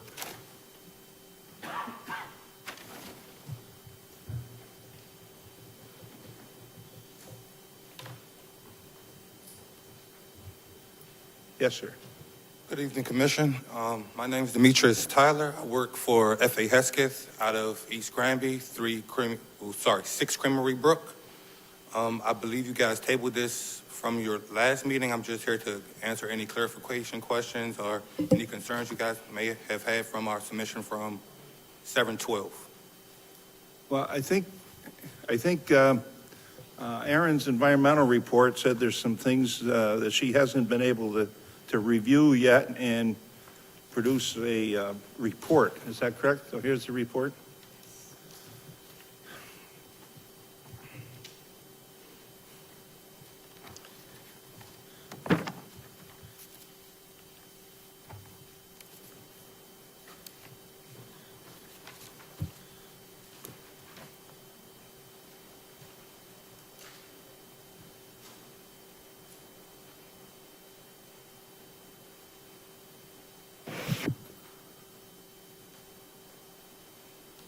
I don't know, what's the commission's wishes? Act upon this tonight or review the information? Well, as our staff person, comfortable with what she's received? Yes, I have, I've reviewed it. It came in July 9th, and I reviewed it, and these are the revised impacts and what I just handed you out. And I have a list of conditions of approval because I did get a chance to confer with the lead engineer on this, Dave Zayak, who was here last time. Is he going to agree to these, or? Yes. Yeah, We have yes. no opposition to her conditions of approval or any of her recommendations. You haven't seen the recommendations yet, right? Have you sent them a copy of the recommendations? Dave said that he has had a draft copy of her report. It's not a finalized copy, but it has a lot of what she has been concerned about. Yeah, but what's the date of her report? This is so wrong, Aaron. Use the microphone. I went over it with Mr. Zayak at 5:30 last night, and he was agreeing with all these suggested conditions. Last night, he was.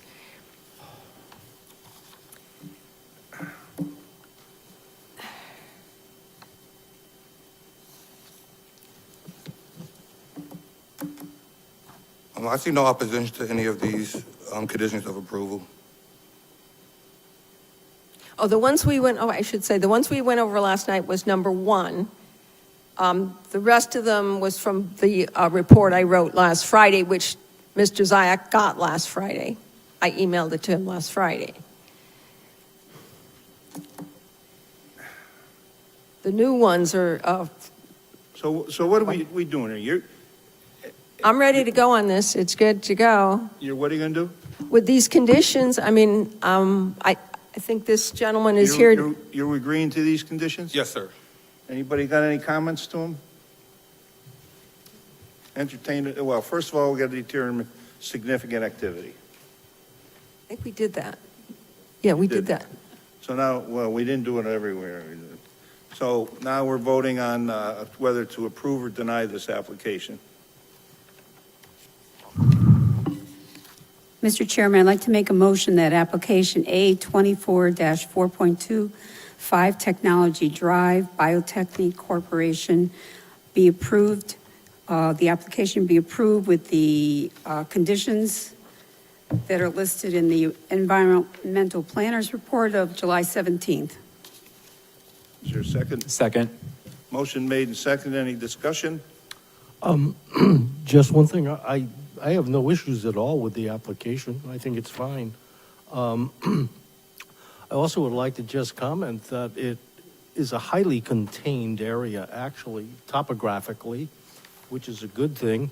And I wish them the best of luck retaining spring waters within the, underneath that foundation. It'll be a challenge. But no, I have no issues with it. I think it's fine. Okay, call for a vote. Nick? Yes. Debbie? Yes. Mike? Yes. Jeff? Yes. Yes. Okay, you're all set. Does it need a bond, though, Aaron? We were starting to put bonds on things. Yeah. I didn't set a bond. What do you think? You like to set those, so. What's that? You like to set the amount. Well, I think there should be a $10,000 bond, just to make sure that everything gets finished up.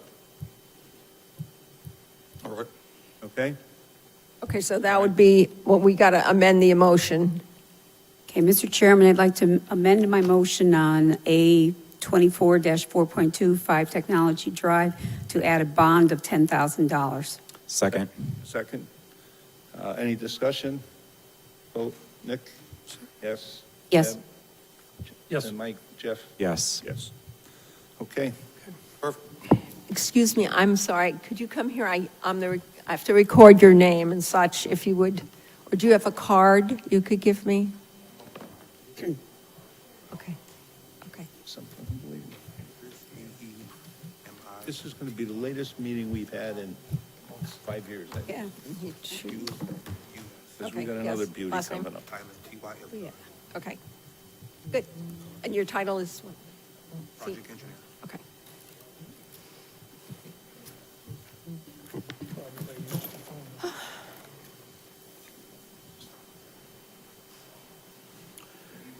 You guys need from me? No, you're all set, thanks. Have a great evening. Take care. Okay, application A 24 4.9, 79 Kendracky Lane. This is, we voted on significant activity, and then I dropped the ball, and we didn't vote on approval. Isn't this the one? Correct. But, I mean, at least I thought you might have approved it, but the recording secretary listened back and forth on the video, and no. Okay, difference. Make a motion to approve this application. A 24 4.9, number 3.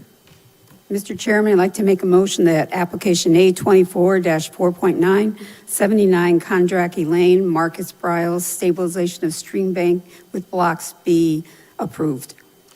Second. Second.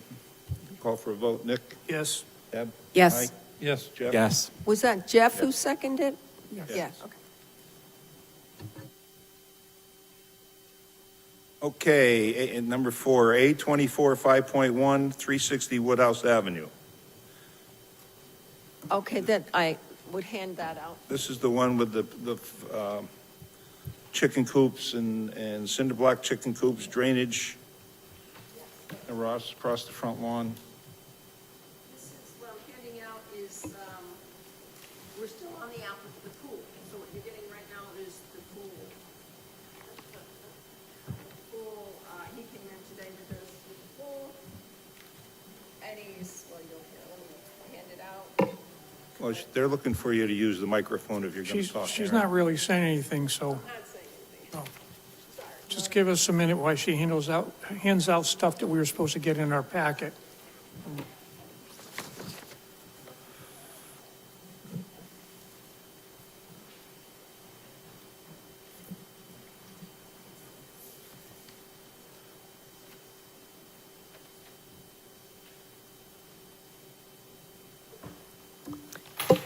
All right, so this is a revision to his application that you got last time.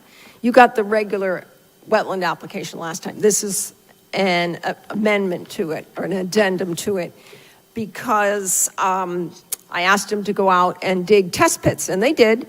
And I have photographs of the test pits in the file here if you want to see them. And the test pits didn't fill up to the top with water, but they got water like 3 feet down, and they want their pool to be, they wanted 8 feet, but they'll settle on 6 feet. So what that means is they were going to run into, the groundwater table at the far end, at the wetland end. They'd run into groundwater.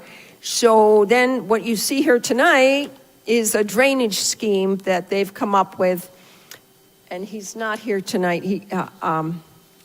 Keep going. So anyway, so this is the drainage scheme. So at the top, on the colored, this picture shows the pool, and on the far end, the end that's away from the house, the end that's up near, closer to the wetlands, it's in the upland review area.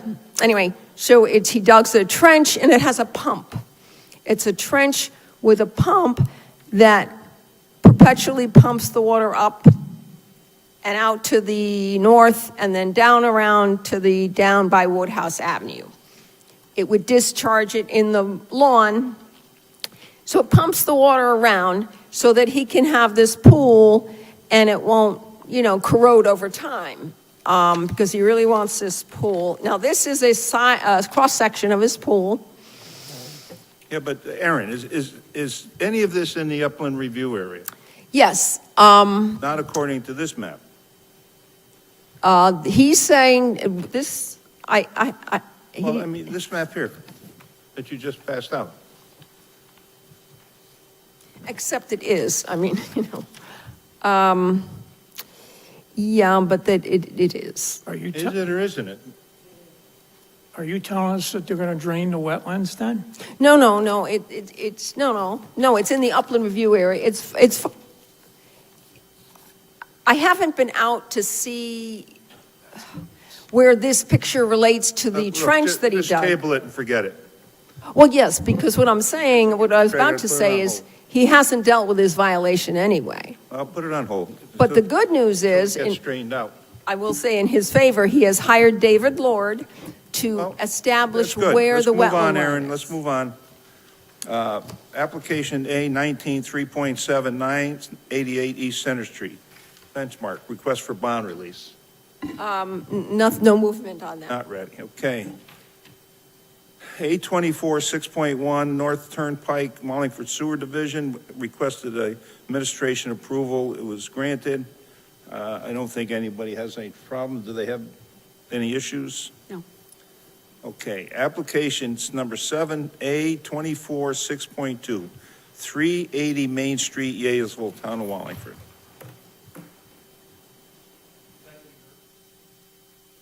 Come on up and join us.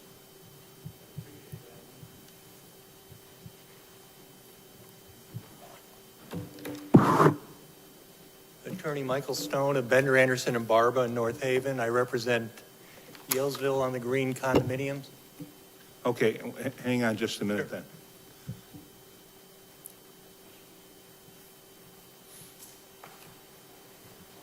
Aaron, is there anybody here from the town to present this application? Looking for somebody who's likely to be you. Oh. Please jump. We can table it then.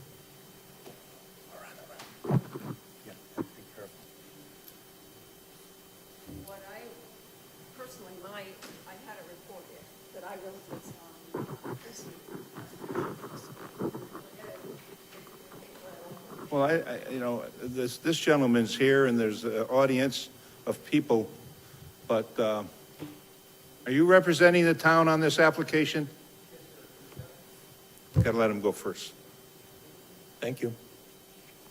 Can we remain here? Yeah, she can stay there. She don't get fresh.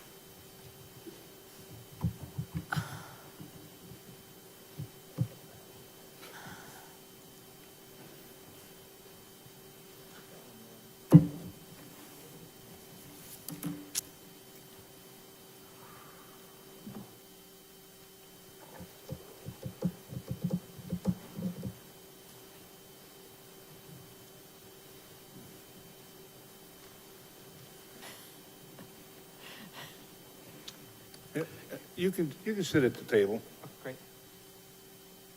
They should move. Good evening. My name is Tony Ciriello. I'm a professional engineer with SLR Consulting in Cheshire. And joining me tonight is Matthew Sanford, a wetland scientist from SLR Consulting in Cheshire. We are here representing the town of Wallingford tonight. And for a number of years, we've been working on the Quinnipiac River Linear Trail with both the Trail Committee and at present with the town engineer, Allison, who was unable to be with us tonight. Just a real brief piece of history. I've been with the company for a few years. It'll be 30 years next month, but I was involved with the first phase coming out of Lakeside Park in the design and the construction. I was actually the project manager for the first bridge over the river and the tunnel under the Wilbur Cross. And then I was involved with phase 3 where we put the 208-foot bridge over the river, and we came to the trailhead on Fireworks Island.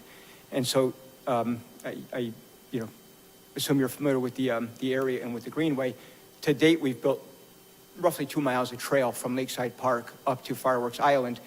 And the subject of this application is a 750-foot extension from the existing trailhead at Fireworks Island across a town-owned easement that traverses the Yalesville on the Green condominium property and then outlets to the sidewalk system at Main Street. I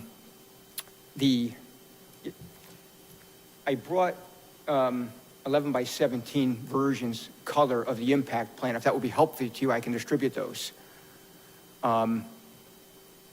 Yes, that would help. Yes. That's right in the bag there, Matt. Thank you. And Aaron suggested I do that, so thank you. Also, over the past couple of weeks, we've been working very closely with Ms. O'Hare, who has provided comments on the initial application. We made some revisions to the application, resubmitted last Friday, and she's been great. And she also made a site visit and had additional commentary that we've been working together on. This is the impact plan that was included in the application.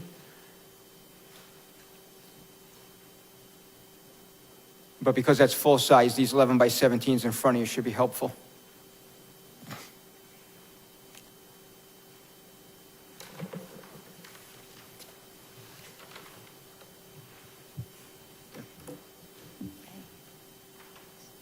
And I'll take 1 minute. The permanent improvements to be constructed within the town right-of-way from Fireworks Island, following the easement across the Yalesville on the Green parcel, easement in favor of the town that I believe came into existence in the early 2000s, maybe 2003. And if you're familiar with the site, we've got Fireworks Island is bounded to the west by the raceway and to the east by the Quinnipiac River. And you have a floodway and a floodplain associated with the raceway, and you have a floodplain associated with the river. The subject of this application is a crossing of the raceway. There's no work associated with the river or the floodplain associated with the river. There are essentially 4 segments to the project linking that trailhead on Fireworks Island up to Main Street. From east to west, beginning at the existing trailhead, the S-curve that you see on the bottom right side of the plan is a new segment of trail, 211 feet long, that will come off of the existing trail and begin to rise up to meet an 80-foot bridge over the raceway. And as you look at the raceway and you see the floodplain and the floodway spanning paralleling each edge of the raceway, the actual bridge abutments clear span the entire floodway and the entire floodplain, and the ordinary high water as well. Once you clear the raceway with the 80-foot prefab pedestrian bridge, very similar, but a lighter duty than the other bridges. This is an 80-foot crossing. It's a little bit of a lighter duty bridge. You find yourself on an ascending slope, and so we transition from the bridge to a boardwalk, a timber boardwalk. And where the boardwalk meets grade, we come back to a trail on grade, which follows this 12-foot easement all the way up to Main Street. And so the new greenway within the easement is 10 feet wide, okay? And that gives us just about enough room for fencing, where we call for fencing, but we construct a 10-foot paved trail within the easement. Now, in conversations with the town, we've agreed that this should be a permeable pavement, and so I think that's very important. And in addition to that, the decking for the timber boardwalk and the decking for the bridge are wood. It's wood decking, and so that wood decking is also installed with a gap. And so in essence, we don't have runoff collecting on the trail, if you will. We have everything sort of permeable, whether it be the trail on grade, the timber boardwalk, or the bridge itself. And so the trail will have the similar amenities in terms of signage and railings that you see on other sections of the trail, the round rail fence, and we have limited signage at the where we come off of the existing trailhead. Now, while Matt is going to speak to the sensitive natural resources that are within the limits of the work, I just want to point out that while there are some wetlands adjacent to the work, there are no wetland impacts proposed. There is no work proposed within the floodway or the floodplain associated with the raceway. As I mentioned, we're spanning the raceway in its entirety, including the floodway. And as you see the edge of the Quinnipiac River way off to the top right of the sheet, and you see the floodway, it's kind of that bold dashed line in the top right corner, the floodplain associated with the river, we are not in the floodplain of the main channel of the Quinnipiac River. And so I'll let Matt describe the impacts the natural resources and the square footage of activities that tend to fall within the upland review area.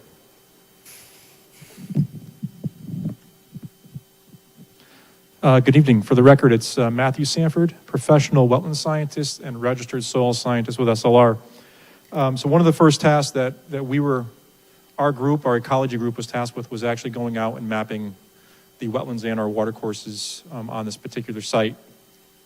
I have a long history on this site, as Tony alluded to. I was part of the teams that completed the other phases of the trail, so I have a good deal of knowledge of Fireworks Island, the raceway, as well as the Yalesville and the Green property. So based on that, we did our field investigations. As you know, as soil scientists, the way we investigate soils is by advancing a Dutch auger into these underlying soils to determine whether those soils are very poorly drained or alluvial in nature. On this particular site, we found the ordinary high water mark of the raceway was its wetland watercourse limits. That's represented by the blue line that I am pointing out here. So what that means is that if you've been to this site, the raceway was constructed originally to support the industrial operations that were once on Fireworks Island, which included a spoon factory and also included a fireworks factory, hence the name Fireworks Island. So that raceway is man-made, it's trapezoidal. So when I mean trapezoidal, it's got a very V-shaped steep slope on either side of the channel, and it looks like a V. If you've ever been out there, you'll see that in the areas where there isn't retaining walls along the actual watercourse. It's a V-shaped raceway. It's a man-made channel. It's not a natural channel. It wasn't there historically.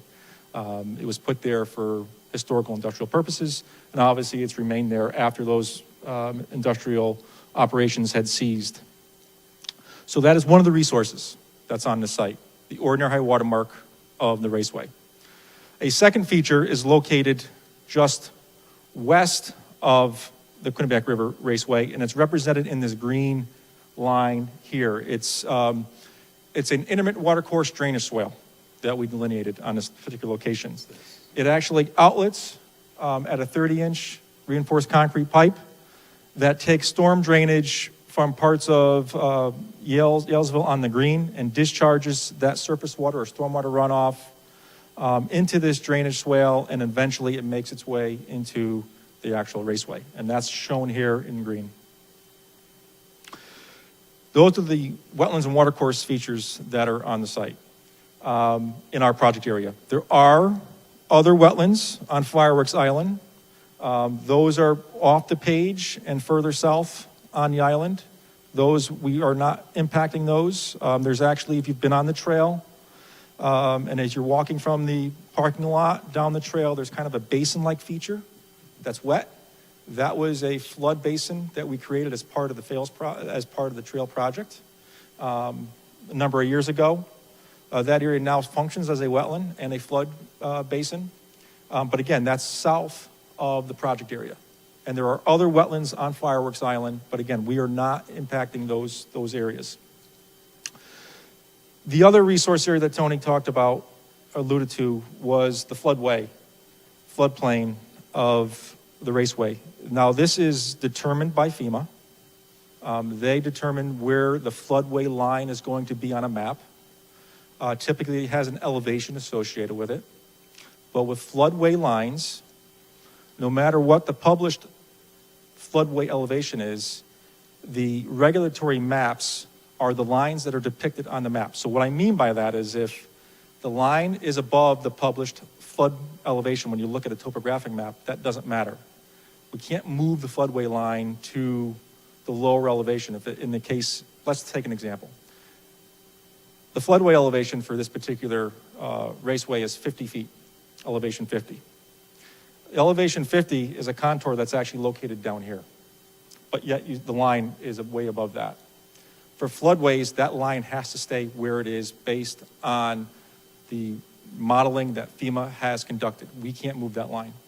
So the floodway is where it is. Floodplains, which are located off to the east of this project, again, have an elevation associated with them, but you are allowed to interpolate where that floodplain line is based on elevation. So if the elevation was 50 on this side, we can actually move that line and show the commission where the elevation 50 would be on there as an actual 100-year floodplain line. So I know that was a question that town staff had on this particular application and project, and I wanted to make sure that the commission was aware of the differences between a floodway and how it's depicted versus a floodplain. And on our particular site, we only have a floodway. And so the lines that are shown on this map, even though elevationally they may not make sense when you look at from elevation, they are the correct legal line that we have to work with. Lastly, in terms of the resource areas, obviously you regulate upland reviewer activities within 50 feet of the watercourses of the wetlands. And those have been shown in dashed lines on our project area. The map that's before you, the colored rendering, shows you what our actually impacts are on this particular project. As Mr. Ciarello pointed out a few minutes ago, we are spanning the actual watercourse and spanning the floodway. So we don't have any direct impacts on either one of those resource areas. We also don't have any impacts, direct impacts to that drainage swale, intermittent watercourse located here to the south. We do have activities in the upland review area. Those are highlighted in both pink and tan on your sheet before you. We've color-coded them based on permanent versus temporary. Permanent impacts on your colored sheet are the pink colored activities. Obviously, those are associated with taking the trail and ramping it up towards the actual new bridge, proposed bridge, as well as taking the trail and meeting the boardwalk. And those have been identified as a permanent impact in the upland review area of approximately about 6,000 square feet is what it says on the table. And the temporary impacts, are typically associated with construction-related activities. If you need to gain access in order to install the actual features on the site, areas for getting access for parking, et cetera, we consider those temporary impacts. And those are shown in the yellow. And those equate to about 6,900 square feet, thereabouts. So from my professional opinion as a wetland scientist, we've designed a bridge that does not directly impact the watercourse and or the wetland intermittent watercourse feature located here and doesn't impact the floodway. So I don't believe that this project has any significant adverse impacts to actually wetlands and watercourses on the site. I'll turn it back over to Tony to... I'll just wrap up with a few remarks on the construction aspects of the project. In the permit plan set that we submitted, there's a construction sequence plan, and as designers, we do our best to provide means for the contractor to build a project, within reasonable means and methods, but we don't dictate the means and methods, to the nth degree, because every contractor takes a little bit of a different approach. But we do have the ability to, limit their operations based on specific needs of the site. When we built the previous phase of the project, the last phase that was constructed, including this trailhead here, so when you come into the condominium and you go down the center road, you go over the timber bridge, and that puts you out on Fireworks Island. There's a little bit of a camber to the bridge. And so we had come up with a detail where we would protect that bridge with plywood and then use stone and asphalt to ramp up over the bridge. And then all that would be removed and the area restored. So we had taken certain precautions to protect, that bridge, which is maintained and owned by the condominium. And then when you go across into the parking lot, we would close the oyster shell parking lot, the public portion of it, the southerly portion, to the public, and we would close the trail at that point during construction. And so when the 12-foot easement was granted in favor of the town in the early 2000s for construction of the trail across the property, an additional easement was given for construction access. Now, we're talking wetlands now. You're getting Yes, sir. off into something else, I think. Okay, and that's fine, and I appreciate that. So with that, then, You're done. that'll conclude the presentation. Thank you. Commissioners, any questions? Jimmy? No, none. Jeff? No question. Mike? Nope. Deb? No. Are you in or out? No, it depends on how he answers this. Who did you say owns the property that you're going to put this bridge on? The bridge traverses the raceway, and the condominium owns, the Ellswell and the Green parcel, their property limit spans to the easterly edge of the raceway. the town's property begins on the easterly side of the raceway, so in fairness, the majority of the bridge is within the easement that traverses the private property. So presently, who is the property owner on the property that this bridge is going to be installed? This is the Ahern parcel, which, and just bear with me because the actual legal name of the parcel is escaping me for a second here.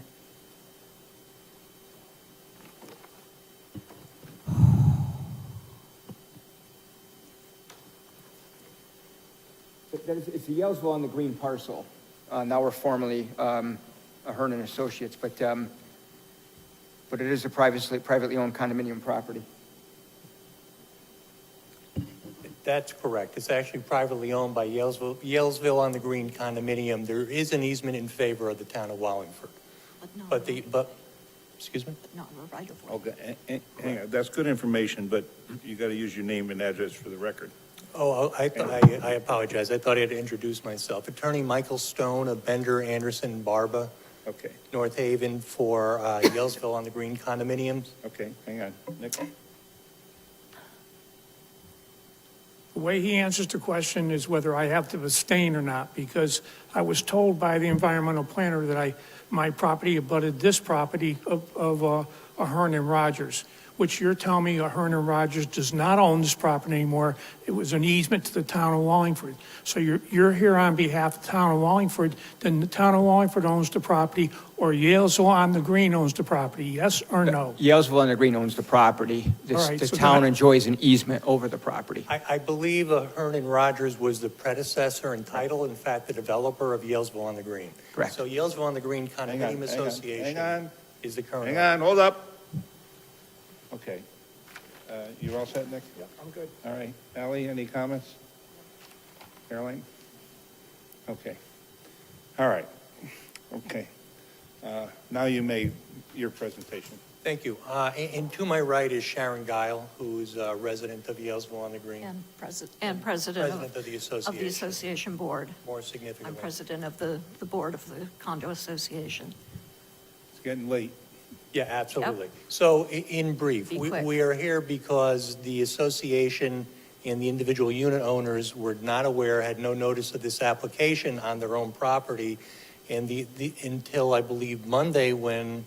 No, yesterday. Oh, yeah, I'm sorry. Tuesday, Ms. Guile actually saw the wetlands officer, Aaron O'Hare, on the property, essentially doing a site walk or inspecting the property. And subsequently, there was conversation, and Ms. Guile learned that, in fact, this application was, had been made and was going forward today. I actually I spoke at length with Ms. O'Hare earlier today, and I informed her, and I did in fact draft a letter directed to Ms. O'Hare as well as Chairman Vitale, requesting that this matter be tabled and in fact be scheduled for a public hearing at the next commission meeting. I believe it's September 4th. And again, it's my understanding, apparently, that abutting property owners are not required to receive notice. This is a unique, certainly unusual situation because this is not abutting. Yellsville on the Green is not the abutting property owner. It's actually the owner of the property at issue. So, I mean, there are significant property rights, liability rights as a consequence of the, I would say the resulting intensive increased use when this project, if it does go forward, when it's completed, as well as reflected in my letter, there is significant concerns from the condominium association regarding the potential for increased runoff and drainage issues because of the increase in impervious surface on the parcel in question. You may be in the wrong commission for the bulk of your concerns. I mean, you've got to have wetlands issues to deal with here. The wetland issue here is pretty small, and the bulk of it really is over on the Fireworks Island side. So you can make a presentation and it may get tabled, but when you come back with the presentation, if it's not wetlands, you've wasted a lot of people's time. Well, no, I understand that, and I do appreciate that. If nothing else, I believe, this is certainly a more intensive and more substantial project than, and not to denigrate or to speak, dismissively of other projects, but as indicated by, the engineer on behalf of the town, this is a 750-foot length, and there's an elevated bridge being proposed. So I think if nothing else, this warrants a site inspection by the commission as a whole. And it's not to say that individual commission members might not have had an opportunity and taken the opportunity to inspect the site. But I think an opportunity to view the proposed on-site, the project as proposed, as well as the wetlands resources, the watercourse, the Quinnipiac River, as well as the wetland soils that will be impacted, I think it's warranted in this situation. In addition to the drainage issues, which I believe is and are a wetland, especially as it pertains to potential drainage and runoff into the wetlands. Now, obviously, and not surprisingly, the condominium, the association has its own concerns as far as the impact of any increased drainage upon common areas and the individual units. But I don't think it's a stretch, and I think it's reasonable to say that because of the extensiveness of this proposal, there will be at least a potentially significant issues regarding the wetlands resources. Unfortunately, I don't quite agree with you. May I contribute something here, please? Hang on a minute. Thank you. As far as the wetland impact, if they're accurate in their regulated activity chart, the main issue becomes a 0.14 of an acre, 14 hundredths of an acre. And it's fairly small, and that's only in the upland review area. You're not the piers for the trail are outside the upland, are outside the floodplain and the floodway going across. I'm not sure how much, and the comment was made about open slats on the bridge, so you're going to get a normal rain flow through it. I'm just having trouble getting a good handle on the negative impacts that this bridge is going to cost the wetlands. And that was the testimony, but back to the notice issue, the association would like an opportunity to at least refer this matter to its own soil scientist. Excuse me, refer to who? Would like an opportunity to have the project proposal reviewed by its own private soil scientist. I think that is reasonable, but do you have anybody else from the public that wants to speak? This isn't a public meeting. I understand. It's not a public hearing. Understood. But if you wanted to speak, yes. Yes, please. Microphone, name and address. Yep. Is the microphone working? Yes, I think it is. I can hear it. My name is Sharon Guile, and I live at 380 Main Street, Unit 43. And I have been on the board. I've lived at Yalesville on the Green for 9 years. Since 2015, I bought my condo. The gentleman here is correct. We are a private, residential, privately owned community. So our condo owners own the land. I'm not going to go into a lot of detail. We are in dispute with the town because they are claiming they have a right-of-way easement, and we claim, I've got the deeds, I've gone through the deeds, they do not have a right-of-way easement. There are different kinds of easement.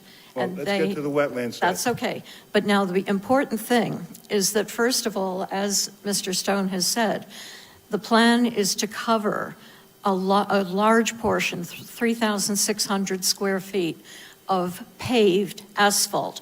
And basically what they're doing is covering the entire front lawn of our of our property.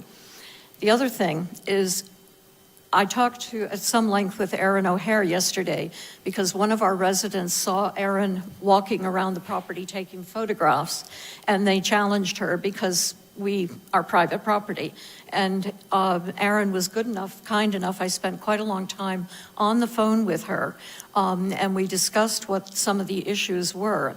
And one of the things is that she has said for this application to the Wetlands Commission, we had detailed plans given to us back in November. We met with the town engineer then and our board and our management company, and I have the original plans, and what Aaron told me is that in fact the plans have been modified in order to make an application to this commission and to this committee. And in one of the things that I've noticed was, in fact, the original plans for this 360 square feet of paved asphalt over our grasslands. This gentleman has now said that they've decided to do it as a permeable surface. That was not the original plan. So my purpose in coming here this evening is we understand that the plans have been revised, they've been modified. We were not shown anything about the modifications. The deed clearly states 3 things. Number 1, it is not a right-of-way. It is an easement for access to the town. And there is also a question of whether the town, a grantee cannot give the easement rights to a third party. So one of the questions is the Linear Trail Committee a third party or are actually part of the town? You're not wetlands. Don't point at me like that. Wetlands. Bear with me, Mr. Vitale, because this is all relevant. No, it's not relevant. Yes, it is, because the other thing is that if this goes ahead, on this plan where the boardwalk, so-called boardwalk is, we have a bank that is built up that prevents, and it's heavily wooded and with mature trees that keep our property separate from the drainage area. Where's the wetlands there? I beg your Where's the pardon? wetlands there? Well, the wetlands are his Well, drainage is the trees bit affecting the that comes wetlands? down to the river and connects to those wetlands. Let's end it. Let's move Well, on. we were given to understand that this was a wetlands issue. Parts of it, crossing the floodplains is a wetlands issue. But You've got, surely you, the you, you may runoff- have challenging the rest of the town, and you may be totally accurate. But the runoff from our property is not part of your wetlands? The runoff from our property goes down to the river and the wetlands. So, I believe that is within the commission's jurisdiction. wow. Well, we're asking that you table And it so that we can look at the new plans. I think we should table it, but you've got issues to get straightened out here, and if this is an argument about, And there are title drainage. issues too, in regarding the extent of what the easement entitles the town as the easement holder to do. that's a different division. No, I understand. Of I'm course. You just, don't understand. Yep, well, no, of You course. really don't understand. I mean, we got to separate. We're over here on the brook. You're talking about the easement up to the street. well, just by way of, I'm on the Wetlands Commission in Hamden, so I do know that there's Who's often. your chairman? The chairman? Yeah. And in Hamden at this point? What was his name? Was a young fellow there was an attorney, chairman of Wetlands in Hamden. Well, there was Steve Sosensky was Yes. the chairman for quite a while. Yes, for quite a while. He wanted to rewrite the book, as I recall. I think he's about my age. I don't know if he qualifies as young at this Well, point. it was young when I met him. Maybe I was too. That could be the case. All right. Table this till next month. You got other comments, Aaron? Just that a letter came in today from... I don't want to hear about it today. Do you have comments on this application?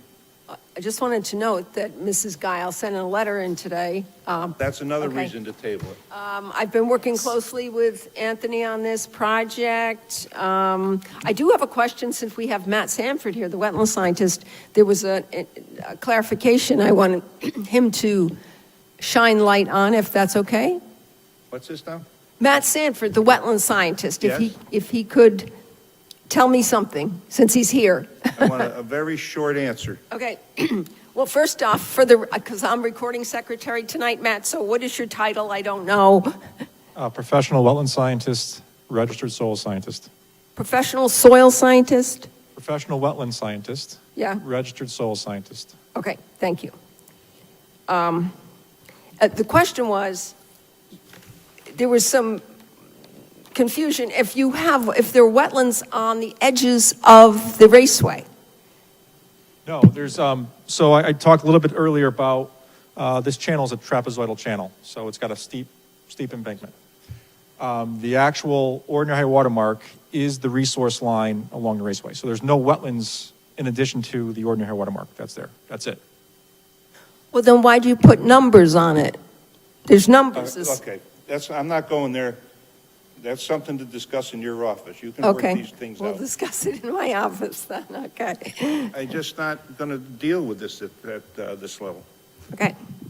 Okay, commissioners, this is on the table. They got issues to straighten out. You've got legal issues that you're fighting, other issues. If you come back in September, and it's going to be strictly wetland issues, not all kinds of things. You know what's needed. No, So absolutely. you got to get on I- wetlands. Thank you Take for a motion to table. indulging us. Thank you. Have a Mr. good Chairman, evening. I'd like to make a motion to table application A24-6.2. Second? Second. I was going to, yeah, I Ooh, was going to ask them for a copy. Motion made and seconded. Any Mr. Chairman, can I discussion? just count the days a second here? It was received June 5th, so that takes us to July 5th, so that takes us to August 5th. So we need a extension from the applicant. You need to grant us an extension to September 4th. Is that a problem? 1, 2, am I right here? Wait. that a Receive it, it's 1, 2, yeah. So you need to grant us an extension, Tony, till, the commission asked for an extension and you grant it to them. We'll certainly concur with the need for an extension. Thank you. Okay, call for a Grant. vote. Nick? Yeah, I just want you to know that I gave Aaron a list of 8 or 10 things on this print. I looked at the print, and there's some issues on how this is being constructed. Now, they are wetland issues because if the soil is not the proper soil to handle the footings that are going to hold this bridge up, Right. it's just going to flush itself and wash away. And that they are not suitable soils to be putting these piers on. Right. So that's one of the issues. Erin's got a list of the 8 or 10 things that I told her, because I was supposed to abstain, that she has a list of that she can present to them and they can have the answers for the next meeting, because it does affect the impact. I just don't want this bridge coming by my house in the morning. I'd like to see don't laugh. There's trees go by and stumps go by. Absolutely. I think truth be known, there used to be a car up here to divert the water over to the river, not down the raceway. The raceway, does it have any value anymore, the raceway? Just me. What value is it to you? Of no value. No value. I mean, this is an unfortunate circumstance. If you look at the river, it comes down from Hunters, and all of a sudden it takes a hook to the east, except for the raceway. Goes straight down the raceway. The power is terrible. Okay, vote. We're voting to table. Yes? Yes. Mike? Oh, yes. Yes? Jeff? Yes. Yes. I got to go look at this. Okay? Thank you. All right. See you next month. Thank you. Have a good evening. Thanks so much. Okay. No new business, Aaron? No new business. Correct. All right.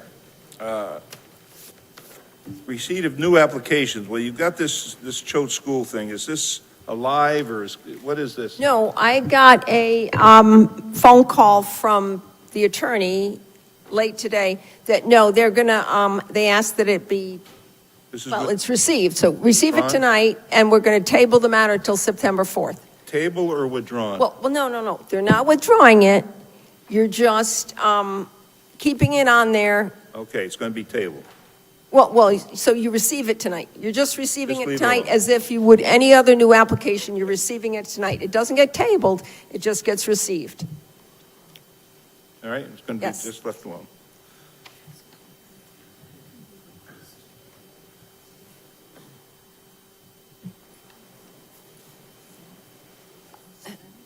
That's a very good question, because you're kind of, you know what I mean? Yeah.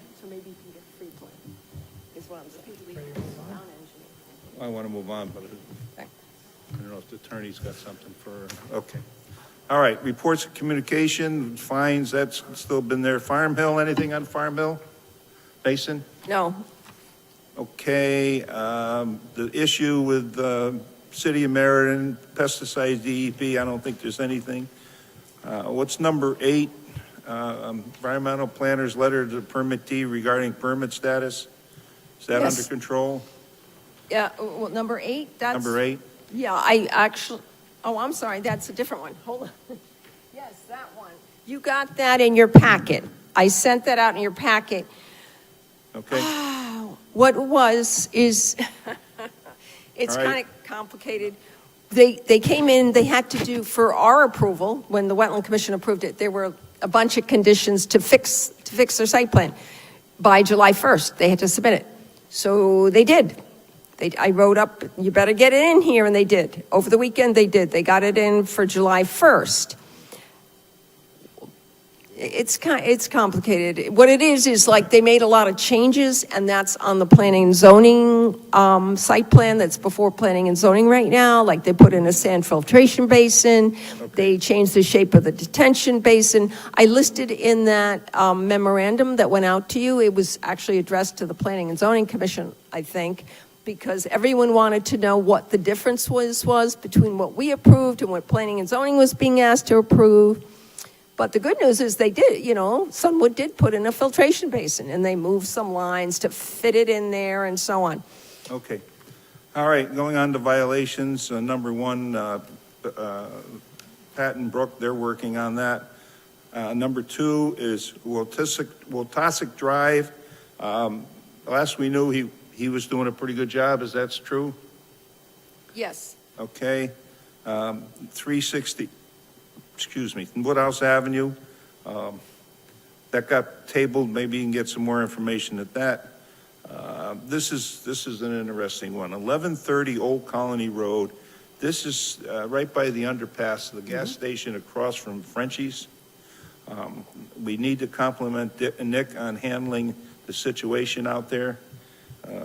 There was talk about leaving the detention basin filled. Nick took it on and convinced the people to dig it out so the water can flow and do different things. And I think Nick told me earlier that they did a better job than he expected him to do. The rest of them stay in effect.